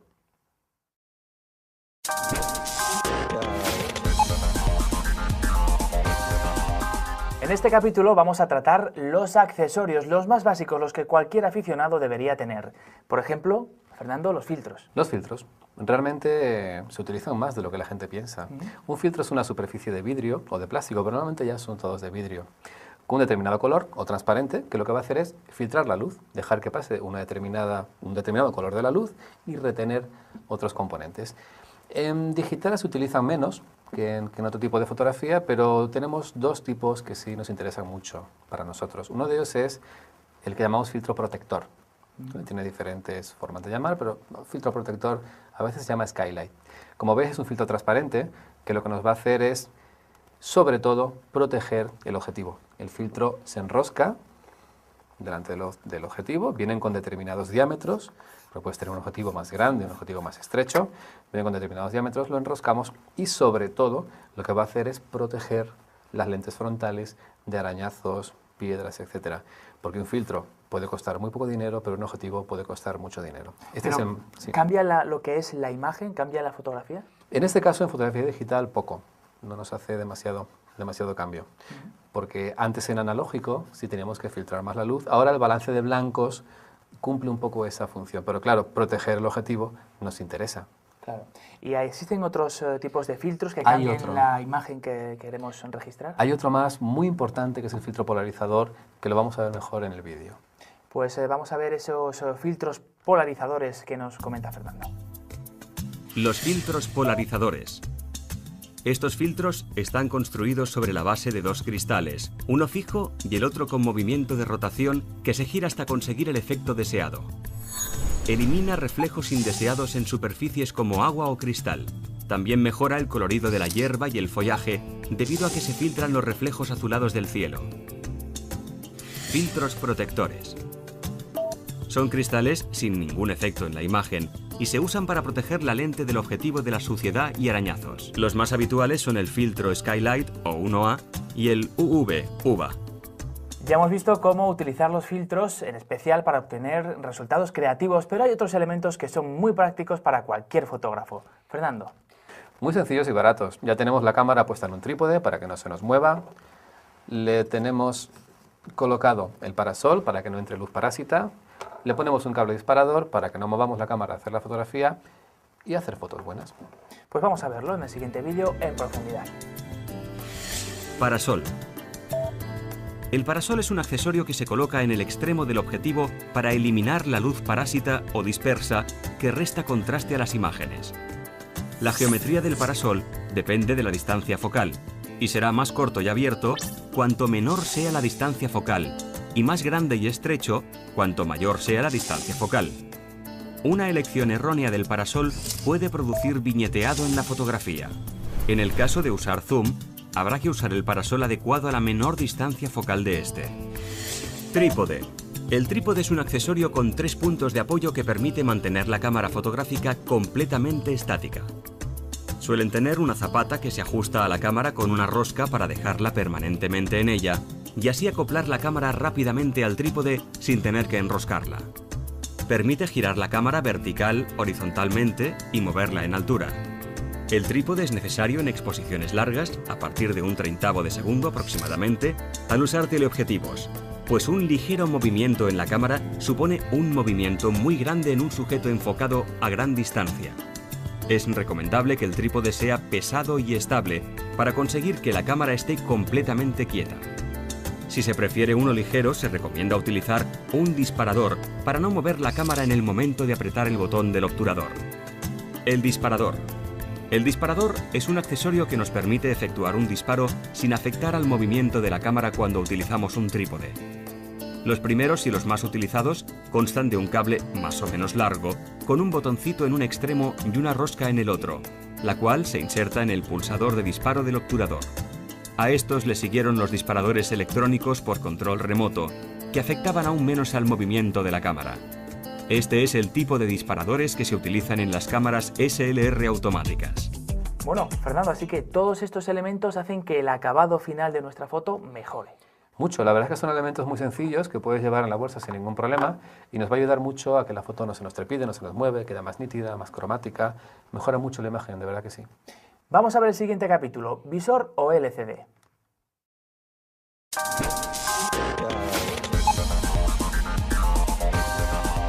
Ya conocemos más a fondo nuestra cámara y sus posibilidades, conocemos los elementos externos e internos. Pero, Fernando, ¿hay algo más de lo que nos quieras hablar? Bueno, quizás por comentar también podríamos comentar la diferencia entre lo que es el visor óptico y la pantalla LCD, que algunas veces está combinado, está mezclado. Todo esto va muy rápido, evoluciona muy rápido, pero fundamentalmente en una cámara reflex como esta, tú miras a través del visor óptico y hasta que no has obtenido la foto no la podemos ver en la pantalla LCD. Luego podemos juzgar si ha quedado bien, si ha quedado mal, etc., ¿no? Las cámaras compactas, por otro lado, tienen esa capacidad de que directamente estamos viendo la imagen en la pantalla LCD y nos puede ayudar quizás un poco mejor a componer o algunas estrategias visuales, ¿no? Más o menos lo podemos resumir así. Vamos a ver estas características en el siguiente vídeo. Visor óptico. A la hora de hacer una fotografía contamos con distintas formas de visualizar la acción a través de la cámara dependiendo del modelo. El visor óptico es la ventanilla, pantalla o marco de la cámara del que se sirve el fotógrafo para ver exacta o aproximadamente la parte de la escena cubierta por el objetivo. Los visores ópticos son de 2 clases, directo y reflex. El visor óptico directo, propio de algunas cámaras, sobre todo en compactas, utiliza un sistema óptico completamente independiente del objetivo. Es decir, que lo que vemos a través de él no es exactamente la imagen que se va a captar. El visor reflex es aquel que sí permite al fotógrafo ver la escena a través del objetivo, de modo que lo que está viendo es exactamente lo que será captado en la fotografía. Se evita así el error de paralaje que se da en las cámaras con visores ópticos directos. Esto es así porque la cámara tiene detrás del obturador un espejo plegable ajustado a 45 grados, de modo que la luz que entra por el objetivo se refleja en él hacia otro juego de espejos y la conduce hacia el visor. Pantalla LCD. En este tipo de pantallas que llevan casi todas las cámaras digitales compactas y algunas reflex, podemos ver las imágenes exactamente igual como van a ser captadas. Además, a través de él, podemos acceder a los menús de la cámara. Ya hemos visto unos cuantos conceptos básicos que le van a servir y mucho para empezar a realizar fotografías con criterio. Pero Fernando, ha llegado el momento de hacer balance. Cuéntanos, ¿qué nos recomiendas después de los puntos y capítulos que hemos visto? La verdad es que las recomendaciones son muy sencillas, que aprendan algo de técnica, como han visto los espectadores, algo muy simple, no tenemos tampoco ninguna complejidad dentro de todo esto. Cada vez las cámaras nos ayudan más a conseguir imágenes, salgamos por ahí, hagamos fotos, disfrutemos de una manera inteligente, intentando plasmar lo que la realidad nos transmite y lo que nosotros queremos transmitir sobre ella, y es mucho más fácil de lo que parece, de verdad. Ese es el consejo de Fernando Marcos, fotógrafo y profesor de la prestigiosa Escuela de Fotografía EFTI, que hoy nos ha acompañado. Gracias, Fernando. A vosotros. Y a ustedes les veo en la próxima entrega. Hasta entonces.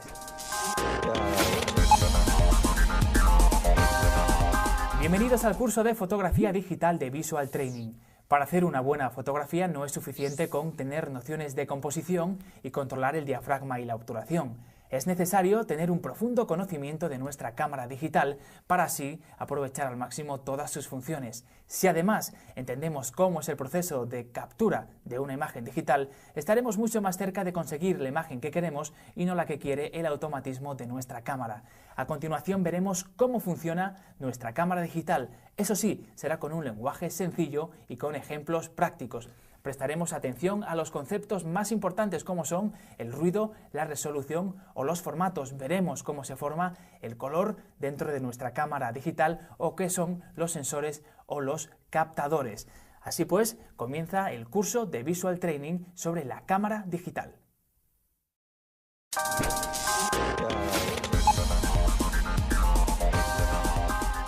Hoy nos acompaña Ezequiel Blufstein, diseñador gráfico y profesor de la prestigiosa Escuela de Fotografía EFTI. Bienvenido, Ezequiel. Gracias, Juan Pablo. Vamos a tratar en este primer punto la imagen digital y el píxel. Cuéntanos en primer lugar qué es una imagen digital. Bien, principalmente tendríamos que explicar que existen dos formatos de imagen digital o dos formas de estructurar una imagen digital. Una es la que habitualmente se conoce con el nombre de sistema vectorial, que quizás es menos conocido porque es un sistema que quizás no sirve o no es tan práctico a la hora de representar una foto. Por lo tanto, se utiliza más para todo lo que sea gráficos y logotipos, imágenes planas, ¿vale? Por otro lado, tenemos este otro sistema que es el que casi todos alguna vez hemos oído nombrar la palabra bitmap, que significa mapa de bits, y que es una imagen que sí es un sistema fotográfico y que sí nos permite representar de una forma muy fiel una fotografía y que se basa sobre todo en la utilización de un módulo muy pequeño que es el que se conoce con el nombre de píxel. Así que píxel, digamos que es una unidad mínima, ¿no? Sí, podríamos definir el píxel como el átomo o la unidad más pequeñita en la estructura o en la composición de una imagen digital o de una fotografía digital. Te pongo un ejemplo. Nosotros estamos viendo ahora mismo esta foto en pantalla. Si tú pudieras meterte dentro del monitor, lo que realmente verías es un gran mosaico formado por millones de cuadraditos muy pequeñitos y cada uno de un color diferente. Bien, pues cada uno de esos cuadraditos es lo que se conoce en fotografía como un píxel. Así que cualquier fotografía que nosotros capturemos está formada por cuadraditos pequeños que no vemos. Exactamente. Las características más importantes, quizás si tuviéramos que definir de este píxel, de esta unidad mínima, podríamos simplificarla en dos. Por un lado, el hecho de que cada píxel es absolutamente indivisible, por eso es una unidad mínima, es como una especie de átomo. Es decir, no podemos fraccionar un píxel en dos. Y por otro lado, cada píxel puede llegar a tener un único color. Pero la característica más importante es que cada píxel de la imagen puede llegar a tener un color diferente del resto. Es decir, podemos tener 1 millón de píxeles en la imagen o 10 millones y que cada uno tenga en un momento dado un color diferente. No siempre sucederá, pero podría darse la situación. Muy interesante el mundo del píxel. Vamos a ver todo esto que nos has contado, Ezequiel, en el siguiente vídeo. Los píxeles se disponen en un espacio bidimensional que llamamos matriz. Cada píxel puede contener una cantidad variable de información que se mide en bits, que es la unidad mínima de información en informática. A mayor cantidad de bits por píxel, más información y, por tanto, más calidad de imagen. En el sistema binario, un bit puede estar representado por un 0 o por un 1. En una imagen a un bit por píxel, cada píxel puede representar únicamente blanco o negro. La imagen que obtenemos con esta cantidad de información es de máximo contraste, sin ningún tono medio. En una imagen a 4 bits por píxel, la gama tonal que cada píxel puede representar se amplía enormemente. 2 por 2 por 2 por 2 igual 16 grises distintos. Una imagen a 8 bits presenta una gama de 256 tonos, lo que permite una transición muy sutil entre los distintos tonos de gris que nuestro ojo ya no es capaz de separar, y hace que la imagen en escala de grises tenga mucho mejor aspecto. En fotografía analógica, la película está formada por pequeños granos de haluros de plata sensibles a la luz. Estos, al encontrarse muy juntos, forman la imagen que vemos. En fotografía digital, estos granos pequeñitos son sustituidos por píxeles. La imagen que obtenemos, ya sea a través de una pantalla o un escáner o una cámara digital, es un enorme mosaico de millones de píxeles. Un píxel solo puede ser de un color, rojo, verde, azul o de una mezcla de los tres, pero solo de un color. El píxel, Ezequiel, tan pequeño como importante. Pues sí, Juan Pablo, sí que es importante, la verdad, porque aunque realmente es pequeño y no lo vemos, el píxel es la estructura de cualquier foto digital que nosotros podamos hacer. O sea que realmente cuando nosotros estemos viendo una foto o editando o ajustando una foto, realmente lo que estamos haciendo es corregir píxel por píxel, aunque evidentemente no nos demos cuenta, claro. Vamos a ver en el siguiente punto cómo se genera la imagen dentro de una cámara digital.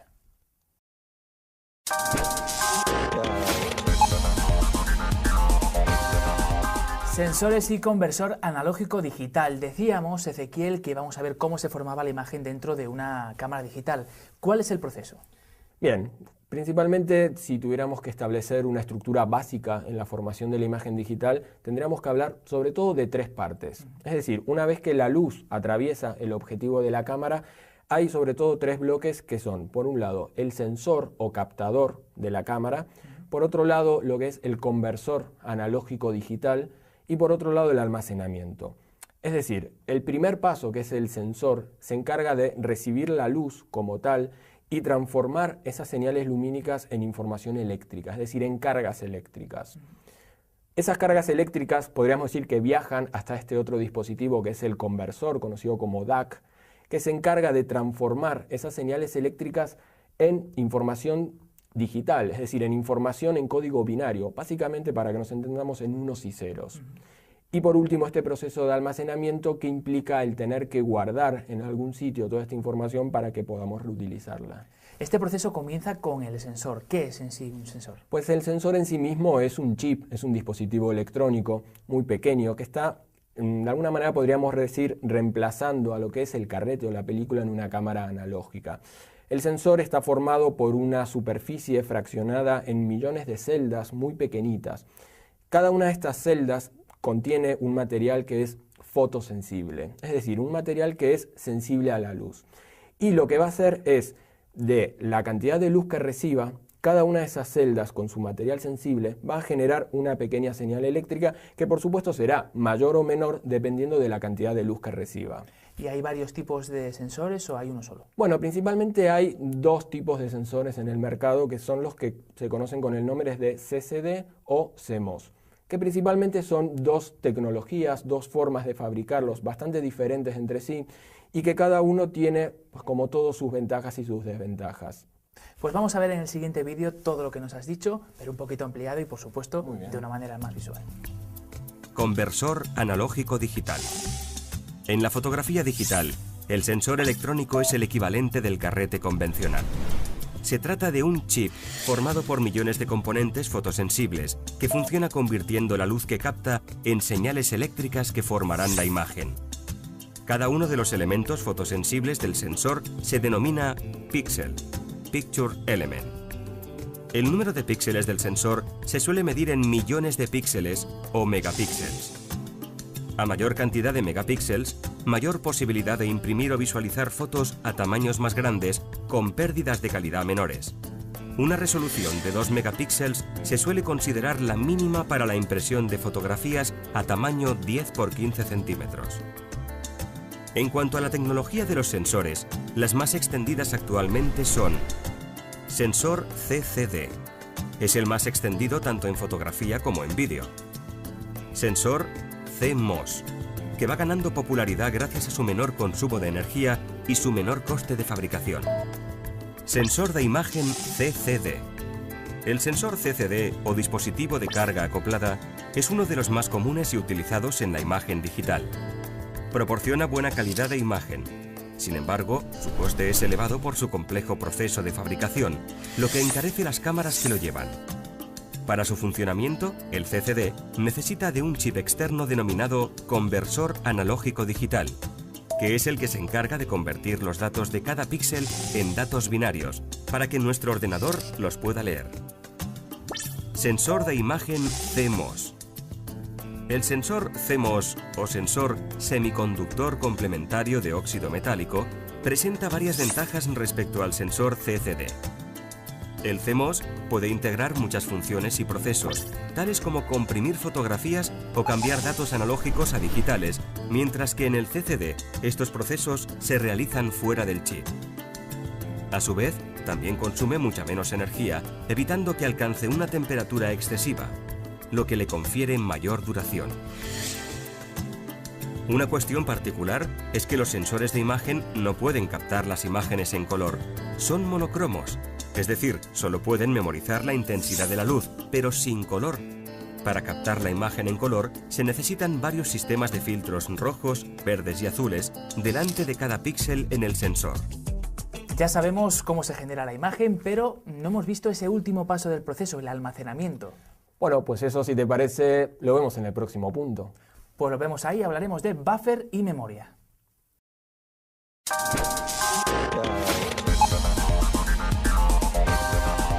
Decíamos que una imagen está formada por píxeles y esos píxeles por unos y ceros. Pero ¿dónde se almacena tanto número, Ezequiel? Bien, pues evidentemente la información que se genera, esta información digital, como bien dices, estos unos y ceros, hay que guardarlos en algún sitio. Es decir, hay que tener en cuenta que la información digital, los unos y los ceros, al final son información volátil. Es decir, no están escritos en ningún lado hasta que no tomemos la decisión de que esto se tiene que guardar en algún lado.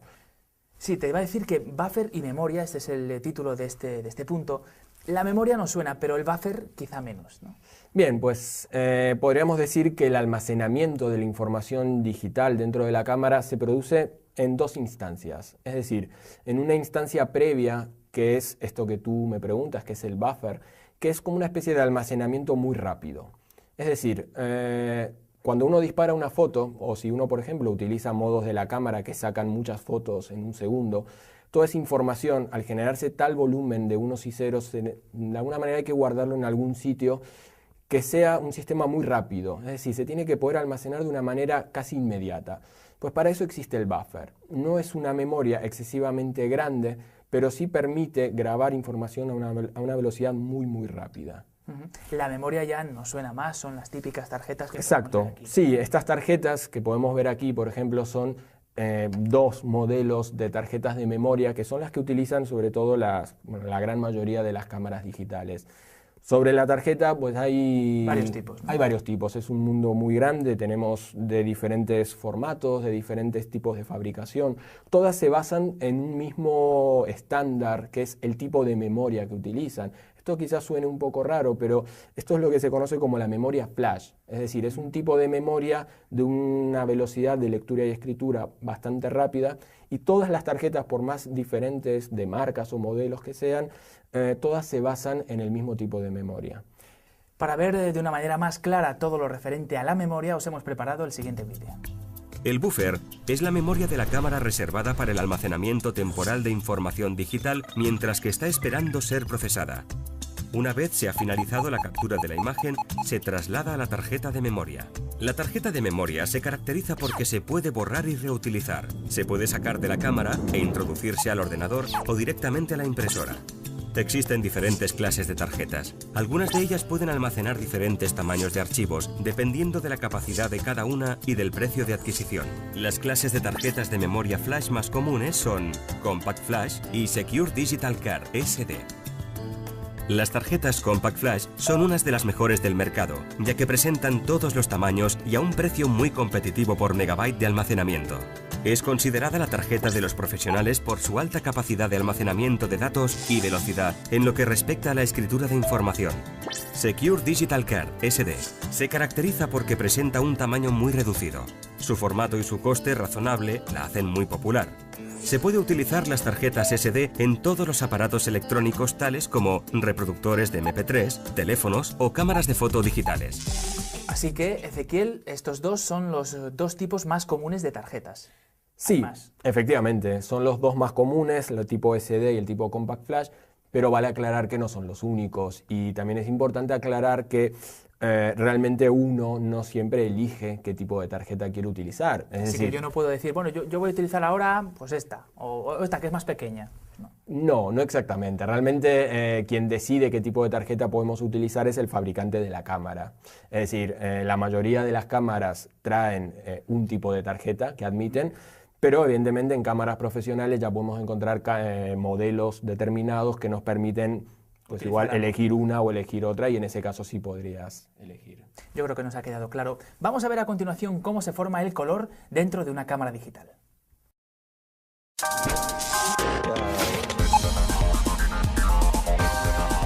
Vamos a hablar del color, de cómo se forma el color dentro de la cámara digital. ¿Es un proceso único, Ezequiel? No, realmente en la formación del color existen sobre todo dos procesos o dos grandes formas de componer color, por llamarlo de alguna forma. Uno de los sistemas es el que se conoce habitualmente con el nombre de síntesis aditiva, que es básicamente, para entendernos, la posibilidad de formar color a través de luz, es decir, a través de la mezcla de diferentes luces. Este sistema sobre todo es el que se utiliza en sistemas de reproducción, como puede llegar a ser, por ejemplo, la cámara o el monitor que tenemos aquí, o un televisor, etc. Y el otro sistema, que es el que se conoce como síntesis sustractiva, que se basa en todo lo contrario, es decir, en sustraer luz, y principalmente es el sistema que se utiliza para imprimir. Es decir, todas las impresoras que vayamos a utilizar se van a basar en este sistema que se conoce con el nombre de CMYK, y que se basa en impresión a través de estas 4 tintas. Así que el aditivo para captar las imágenes para la reproducción y el sustractivo para la impresión. Sí, podríamos definirlo de esa manera perfectamente. Bueno, pues vamos con el aditivo, que es el que nos interesa para la captación de imágenes, para la reproducción. Bien, pues en el sistema aditivo se basa sobre todo en la formación del color a partir de la sumatoria de luces. Es decir, partimos normalmente de ausencia de luz, y lo que vamos a hacer es trabajar con 3 luces principalmente, que son los que se conocen como los 3 colores primarios, es decir, el rojo, el verde y el azul. De ahí el famoso RGB que todos alguna vez hemos oído nombrar. Bien, pues el RGB se basa sobre todo en la posibilidad de poder mezclar diferentes colores primarios y formar o bien otros colores o bien infinidad de colores según la cantidad de color que metamos de cada uno de estos, o bien formar blanco con la mezcla de los 3 colores, o formar negro cuando los 3 estén ausentes. Muy bien, pues Ezequiel, como siempre hacemos en los cursos de Visual Training, vamos a apoyar todo lo que nos has dicho con un vídeo en el que vamos a ver todo un poquito más claro. En las cámaras digitales, la imagen en color se forma por la combinación o superposición de 3 matrices de píxeles RGB: rojo, R, verde, G y azul, B. Cada píxel se forma por la suma de información de estos 3 canales de color. Este dato se denomina profundidad de color. Vamos a explicar la formación del color en el modo RGB con más detalle. Como ya sabemos, las imágenes digitales están formadas por miríadas de píxeles cuadrados. Cada uno de estos píxeles se ilumina de un único color, de entre una gama inmensa de ellos. Una vez todos en pantalla, la imagen se reconstruye y aparece frente a nosotros. Pero los colores en el ordenador se crean utilizando 3 componentes básicos: rojo, verde y azul. Mezclando estos 3 colores básicos podemos obtener algunos otros, como por ejemplo, rojo más verde igual amarillo, o rojo más azul igual violeta. Para crear el color blanco, por ejemplo, el ordenador junta los 3 colores básicos al máximo de su potencia. El color negro es el más fácil de crear de todos, pues resulta simplemente de no añadir ningún color a la mezcla. Ya que sabemos que el blanco es la presencia absoluta de los 3 colores básicos y el negro es la ausencia absoluta de estos, podemos adivinar que los grises se forman juntando cantidades iguales de rojo, verde y azul. Para crear un gris que esté justo a medias entre el negro y el blanco, un gris 50%, juntaremos un 50% de rojo, un 50% de verde y un 50% de azul. ¿Cómo guarda el color el píxel, el bit y el color? La profundidad de color estima los valores que puede llegar a tener cada píxel que forma la imagen. Si tiene más cantidad de bits por píxel, tendrá más colores, mayor resolución de imagen y mayor tamaño de archivo. Un píxel puede tener un bit blanco o negro, 8 bits de color y 256 matices de color, escala de grises, 24 bits de color, imágenes en color RGB, 32 bits de color, imágenes en color CMYK para impresión. La imagen digital puede ser en escala de grises o en color. La imagen digital que utiliza un solo bit para definir el color de cada píxel solamente podrá tener dos estados de color, el blanco y el negro. 8 bits, escala de grises. Con 8 bits se muestra una imagen de 256 tonos de grises diferentes. Esto es comparable con una imagen tradicional en blanco y negro. 24 bits de color RGB. Una imagen digital en color se crea con los parámetros en RGB por la famosa síntesis aditiva del color rojo, verde y azul. Si anteriormente necesitábamos 8 bits para captar una imagen de 256 tonos de un solo color, ahora precisamos 8 bytes. Es decir, 24 bits para llegar a representar el tono adecuado a cada píxel de la fotografía en color.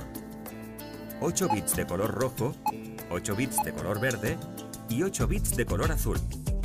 Así que cada puntito de la imagen está formado por 3 colores mezclados en diferentes cantidades. Exacto, cada punto de color que nosotros vemos en una foto realmente está formado por una determinada cantidad de rojo, una cantidad de verde y una cantidad de azul.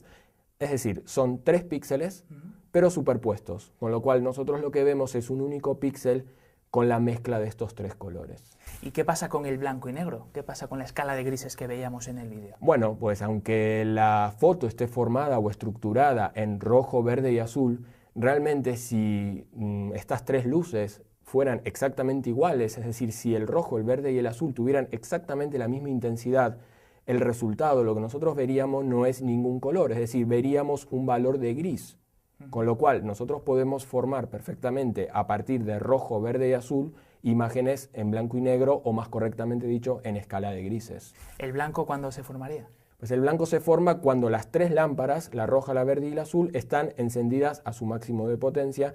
Y ya que estamos, podríamos decir que el negro se forma en la ausencia de las 3 luces, es decir, el negro habitualmente es ausencia de luz.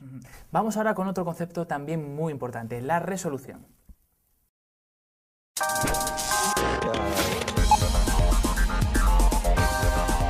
A continuación vamos a explicaros qué es la resolución. Bueno, más que vamos, va a explicaros qué es la resolución. Ezequiel. Bien, principalmente hay que hacer algunas aclaraciones sobre el tema de la resolución, sobre todo porque es un término o es un concepto que se utiliza mucho y cada vez más en este mundo de la fotografía digital. Existen diferentes tipos de resoluciones, es decir, existen resoluciones en diferentes partes del proceso de la formación de una imagen digital. Entonces, principalmente podemos encontrar 2 tipos de resoluciones, que son, por un lado, la resolución de la cámara, y por otro lado lo que es la resolución de impresión. Es decir, cuando imprimimos, por ejemplo, en la impresora que tengamos en nuestra casa, qué tipo de impresión queremos generar, con cuánta tinta y demás. Vale, pues vamos con la que nos interesa, la resolución de cámara. ¿Cómo obtenemos Bien, la resolución? Sí, pues la resolución de la cámara está dada sobre todo por el sensor que traiga la cámara. Es decir, habíamos dicho en otro capítulo que el sensor estaba formado por una retícula, por una especie de mosaico de millones de celdas pequeñísimas y que cada una de esas celdas se convierte a posteriori en la imagen ya formada en un píxel. Pues la resolución de cámara está dada por la cantidad de celdas o píxeles que traiga el sensor. Te pongo un ejemplo sencillo. Si tuviésemos un sensor, por ejemplo, que tenga solo 10 celdas a lo ancho por 6 a lo alto, 10 por 6, 60, diríamos que la resolución de nuestra cámara o de nuestro sensor es de 60 píxeles. Por supuesto que nosotros podríamos pedirle a la cámara a la hora de hacer la foto que nos dé 60 píxeles o también podríamos decirle que nos dé 30, 15 o algún número inferior o incluso superior. Bueno, hay otros conceptos interesantes acerca de la resolución que les mostramos en el siguiente vídeo. La resolución total de una imagen digital se obtiene multiplicando su anchura por su altura en pantalla. Por ejemplo, la imagen de 1200 por 1200 píxeles es igual a 1.440.000 píxeles, que expresado en megapíxeles es igual a 1,4 megapíxeles. Resolución de impresión, puntos por pulgada o píxeles por pulgada. La resolución de impresión es la relación entre las dimensiones digitales de una imagen y las físicas que tendrá una vez impresa sobre papel. La resolución se mide en puntos por pulgada o píxeles por pulgada. O lo que es lo mismo, el número de píxeles que hay en una pulgada, medida que equivale a 2,54 centímetros. Existen diferentes resoluciones dependiendo del trabajo o destino de la imagen. Se recomiendan las siguientes. Imágenes para visualizar en pantalla de ordenador o colgar en Internet, 72 puntos por pulgada. Imágenes para impresión, 150 puntos por pulgada como mínimo, pero se aconseja los 300 puntos por pulgada que dan óptimos resultados. Pixelación. Cuando se usa una resolución demasiado baja para imprimir una imagen, se produce el fenómeno de la pixelación, imprimiéndose unos píxeles de gran tamaño que dan a la imagen un aspecto de poca definición. En las cámaras digitales, la resolución se modifica a través del menú, el cual puede variar dependiendo del modelo de cámara que estemos utilizando. En la siguiente tabla podemos ver las distintas resoluciones que podemos encontrar en una cámara digital y cuáles son las más apropiadas, dependiendo del uso que vayamos a hacer de la fotografía obtenida. 6 megapíxeles o mayor. Con esta resolución podremos obtener copias de gran calidad en tamaño A3 o incluso mayores. 3 megapíxeles. Este tamaño de imagen es suficiente para imprimir fotografías en tamaño A4. 2 megapíxeles. Suficiente para imprimir copias en tamaño A5. Menos de 1 megapíxel. Este tamaño no está recomendado para impresión. En cambio, las reducidas dimensiones de este tipo de archivos hacen que sea ideal para visionar las imágenes en un monitor o enviarlas por Internet. Entonces, Ezequiel, ¿tener más resolución, más píxeles, implica tener más calidad? Bueno, no necesariamente, Juan Pablo, porque realmente hay que tener en cuenta que tener mayor cantidad de píxeles no siempre implica que el sensor sea realmente bueno o que la foto que vayamos a obtener sea mejor solo por tener más cantidad. Es decir, hay otros factores que influyen en la calidad de la imagen, como por ejemplo el tipo de sensor que estemos utilizando o como por ejemplo el tamaño del sensor. Con lo cual no hay que creer que por tener mayor cantidad de megapíxeles la imagen necesariamente va a ser mejor. Aunque sí vale aclarar que el hecho de tener mayor resolución de cámara nos va a permitir en un futuro poder mandar a imprimir esa foto a un tamaño mayor con una menor pérdida de calidad. Eso sí realmente nos lo va a determinar la resolución de la cámara o tener una resolución mayor, pero vale aclarar que no necesariamente más megapíxeles implican más calidad. Pues con esto, Ezequiel, cerramos este punto y vamos con el siguiente, formatos de imagen.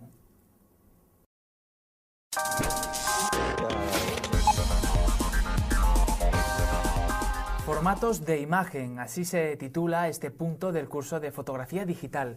¿Qué es un formato, Ezequiel? Bien, Juan Pablo, principalmente habría que empezar a explicar qué es un formato dentro del mundo informático. Es decir, cuando hablamos de un formato hablamos simplemente de una forma de codificar la información. Es decir, no hay que olvidarse que todos los ficheros digitales, sean del tipo que sea, están formados por lo mismo, por unos y ceros. Con lo cual, el formato es el que de alguna manera le da sentido y es el que determina de alguna manera qué programa o qué aplicación es el que va a ser capaz de poder procesar esa información. ¿Y qué tipos hay de formato? Bueno, en las cámaras de fotos principalmente nos vamos a encontrar con dos formatos. Uno es el muy conocido JPG y otro es el no tan conocido formato RAW. Bueno, ¿cuáles son esas diferencias entre ambos formatos? Bueno, digamos que el formato RAW, en crudo o en bruto de su traducción, es una especie de formato en el cual nosotros le pedimos a la cámara que nos dé la información tal cual fue vista por el sensor, es decir, por el sensor que trae la cámara. Esto significa que cuando nosotros le pedimos a la cámara que nos dé o que nos genere la imagen en formato JPG, realmente lo que está haciendo la cámara es procesar la información del sensor y armarnos una imagen con unos determinados ajustes que nosotros ya hemos preseteado en los ajustes que nos permite elegir la cámara. Cuando nosotros hacemos una foto en formato RAW, le estamos pidiendo que nos dé la información en bruto, es decir, tal cual fue procesada por el sensor, sin ningún tipo de valor añadido. Luego, a posteriori, estamos obligados a tener que hacer una interpretación de ese formato RAW para que esa foto se pueda utilizar, mandar por mail o a imprimir o lo que necesitemos. Pues completamos este punto con el siguiente vídeo. Las principales diferencias entre el formato RAW y el formato JPG son las siguientes. Formato RAW.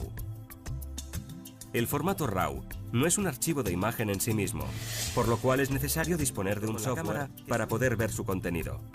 Almacena 12 bits por color que le confiere un gran rango dinámico.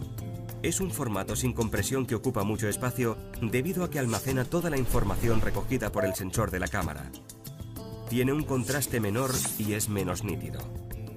No se puede imprimir directamente desde la cámara. Es de solo lectura. Los cambios realizados se almacenan en otro archivo. Formato JPG. El formato JPG es un formato estándar interpretable por cualquier programa fotográfico. Utiliza 8 bits por color y como consecuencia tiene un rango dinámico más bajo. Es un formato comprimido, por lo cual ocupa poco espacio. Tiene un contraste más alto y es muy nítido. Se puede imprimir directamente desde la cámara o publicar en una página web sin que sea necesaria su postproducción. Es manipulable, aunque se pierde información en cada retoque por sencillo que sea. JPG, RAW, pero ¿existen otros tipos de formato? Sí, por supuesto. JPG y RAW quizás sean los dos más conocidos dentro de las cámaras, pero por supuesto que dentro del mundo de la imagen existen otros muchos formatos. Sobre todo cabría mencionar uno que también es muy conocido y muy utilizado en la imagen digital, que es el formato TIFF. Bueno, vamos con otro concepto, el concepto de ruido.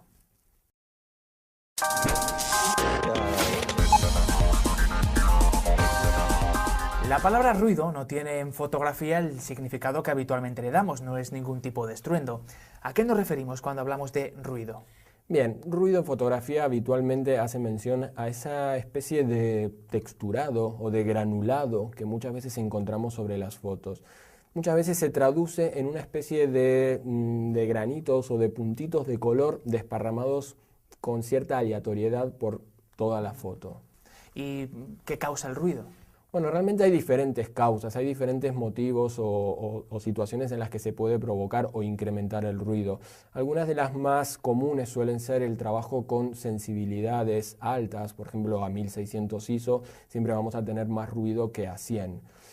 Algunos otros motivos podrán tener que ver, por ejemplo, con hacer largas exposiciones, por ejemplo tomas de 2, 3, 10 segundos, por ejemplo, de duración. O situaciones, por ejemplo, en tomas nocturnas, o también nos vamos a encontrar en una toma diurna, por ejemplo, pero en una zona de mucha sombra, es donde suele potenciarse o es donde suele aparecer con más frecuencia este fallo. Vamos a ampliar en el siguiente vídeo lo que nos has dicho, Ezequiel, y además vamos a dar algunos consejos para evitar el ruido. Cuando hablamos de ruido de una imagen digital, nos referimos a esos puntos de color repartidos al azar, especialmente en las áreas de sombra y zonas monocolor. El ruido de las fotografías digitales es habitualmente comparado con el grano de la película fotosensible. El CCD está compuesto por una malla de celdas fotosensibles que contienen uno o más fotodiodos encargados de convertir la luz en una señal eléctrica para ser procesada como una imagen. Es decir, será convertida a datos numéricos que se almacenarán en forma binaria en la memoria de la cámara para dar origen a un píxel. Esta actividad eléctrica generará una cierta señal aún en ausencia de luz, generando datos al azar que originarán ruido. ¿Cómo evitar el ruido? Primero, emplear la sensibilidad más baja. Con el valor ISO más bajo, obtendremos las fotografías más limpias de ruido. Segundo, reducir o mantener los parámetros de saturación del color, contraste y definición que trae nuestra cámara por defecto en el caso de emplear valores de ISO altos. Tercero, evitar las exposiciones largas de más de 2 segundos y especialmente aquellas que superen los 10 segundos. Cuarto, proteger la cámara de las elevadas temperaturas y del sol. 10 grados centígrados más de temperatura de nuestra cámara puede significar doblar la señal de ruido. Quinto, bajar la resolución es una efectiva medida para reducir el nivel de ruido, especialmente con el uso de sensibilidades altas. Bueno, Ezequiel, ¿algo más que añadir acerca del ruido? Bueno, podríamos hacer un pequeño comentario, Juan Pablo, que tiene que ver con esta comparación tan habitual que suele hacerse entre el ruido de las fotos digitales y el grano de la película química, de la fotografía tradicional. Sobre todo comentar que el grano y el ruido, si bien tienen causas muchas veces similares en cuanto a los motivos que lo originan, hay que comentar que el grano de la película de alguna manera está aceptado como parte intrínseca de la fotografía y tiene una aceptación estética, es decir, se considera parte de la fotografía, incluso muchas veces se busca y se genera. Quizás no sucede lo mismo con el ruido, es decir, el ruido se sigue viendo al día de hoy como un fallo que realmente todas las cámaras y todas las marcas intentan de alguna manera evitar. Muy bien, pues vamos con el siguiente punto.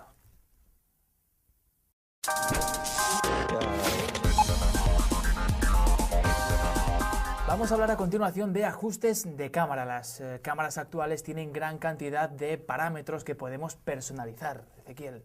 Sí, efectivamente. Las cámaras, la mayoría de las cámaras tienen todos los que son los parámetros básicos y parámetros que han existido siempre, que tengan que ver con el control de la toma y demás. Pero sí es real que con el advenimiento de las cámaras digitales esto quizás se ha multiplicado y han aparecido muchísimos botones y muchísimas funciones y parámetros de ajuste que antes quizás no existían. Por supuesto que depende de la marca, depende del modelo y depende de muchas cosas que traigan mayor o menor cantidad de ajustes, pero sí hay unos ciertos ajustes, unos ciertos parámetros estándar que nos lo vamos a encontrar prácticamente en todas las cámaras digitales. Cuantos más botones o más funciones o parámetros, pues más personal podremos hacer nuestra foto, ¿no? Sí, sin lugar a duda. Cuanta mayor cantidad de posibilidades tengamos de setear y de controlar, evidentemente vamos a poder disponer de una manera más fina el tipo de foto que queremos hacer y todo lo que esté en torno a la foto. Vamos a ver el siguiente vídeo que nos explica muy bien cuáles son los diferentes ajustes que podemos encontrar en nuestra cámara digital. En el cuerpo de las cámaras fotográficas tenemos una serie de botones para facilitar el acceso a los diferentes ajustes. Cuanto más conozcamos estos, más partido le sacaremos a nuestra cámara y estaremos preparados para cualquier tipo de situación. En los cuerpos más ergonómicos, que suelen ser los de las cámaras reflex, el índice y el pulgar quedan situados en el punto exacto para poder modificar el diafragma y la velocidad de obturación y hacer uso del disparador. A continuación, vamos a aprender a utilizar el resto de botones que hay en los cuerpos de las cámaras fotográficas. En la parte superior de la mayoría de las cámaras reflex encontramos el acceso directo al cambio de ISO, al del balance de blancos y al de calidad de las imágenes. Con esto conseguiremos un ajuste muy rápido y adecuado a la escena que queremos captar sin necesidad de hacerlo a través del menú. La batería y las tarjetas de memoria también se encuentran alojadas en el cuerpo de la cámara. Ambas tendrán un sistema de apertura cómodo y seguro para que podamos acceder a ellas en cualquier lugar sin temor a que se nos caigan. Es muy importante conocer la autonomía de estos dos elementos, pues es usual quedarse sin energía para el funcionamiento de la cámara o sin espacio de memoria. Por lo tanto, conocer su consumo o su capacidad nos ayudará a calcular su autonomía y así evitaremos sorpresas. En el cuerpo de las cámaras también se encuentran alojadas las conexiones por las que podremos enviar las fotos a un ordenador o a un visor de imágenes sin necesidad de sacar la tarjeta de memoria. También encontraremos la conexión para el cable Syncro, cuya función es la de sincronizar la obturación de la cámara con el destello de la luz del flash de estudio. Las cámaras compactas tienen un flash incorporado y su activación viene determinada por el uso de los controles de flash. En cambio, las cámaras reflex suelen tener el flash oculto en la parte superior del cuerpo de la cámara, por encima del pentaprisma, para una mayor ergonomía. En la parte inferior de todas las cámaras encontramos una rosca hembra estándar para fijar en ella el trípode, muy necesario en gran número de ocasiones. Las cámaras digitales tienen una pantalla LCD en su respaldo, cuyo uso es doble. Por un lado, nos permiten el visionado de las imágenes que se van haciendo, y por otro, el manejo del menú.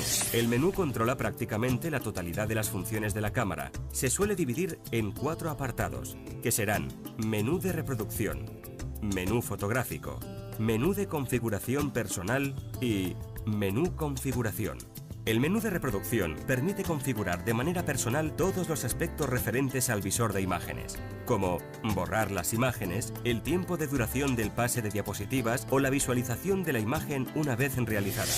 Con el menú fotográfico podremos personalizar la nomenclatura de los archivos fotográficos que vaya creando la cámara, así como elegir el espacio de color en el que se crearán las imágenes. También la calidad de la imagen, su tamaño y la sensibilidad ISO. Y por último, el menú de configuración personal permite adecuar todos los parámetros de la cámara de forma personalizada. En este menú, el fotógrafo podrá programar la cámara atendiendo a sus requerimientos para cada situación. Es decir, creará varios programas en los que podrá guardar su configuración ideal. Por ejemplo, para paisajes, para deportes, para retratos, y en todos ellos tendrá una gran gama de opciones. Así que, Ezequiel, nos animas a no tener miedo ante tanto botón. No, por supuesto, hay que perderle el miedo poco a poco a la cámara, hay que ir familiarizándose con todas las opciones que nos trae y de a poquito ir conociéndola, que son muchas las posibilidades que nos da. Otro consejo de Ezequiel Blufstein, que hoy nos ha acompañado y que es diseñador gráfico y profesor de la escuela EFTI. Gracias por haber estado con nosotros, Ezequiel. Al contrario, muchas gracias, ha sido un placer. Y a vosotros os veo en los siguientes capítulos. Hasta entonces.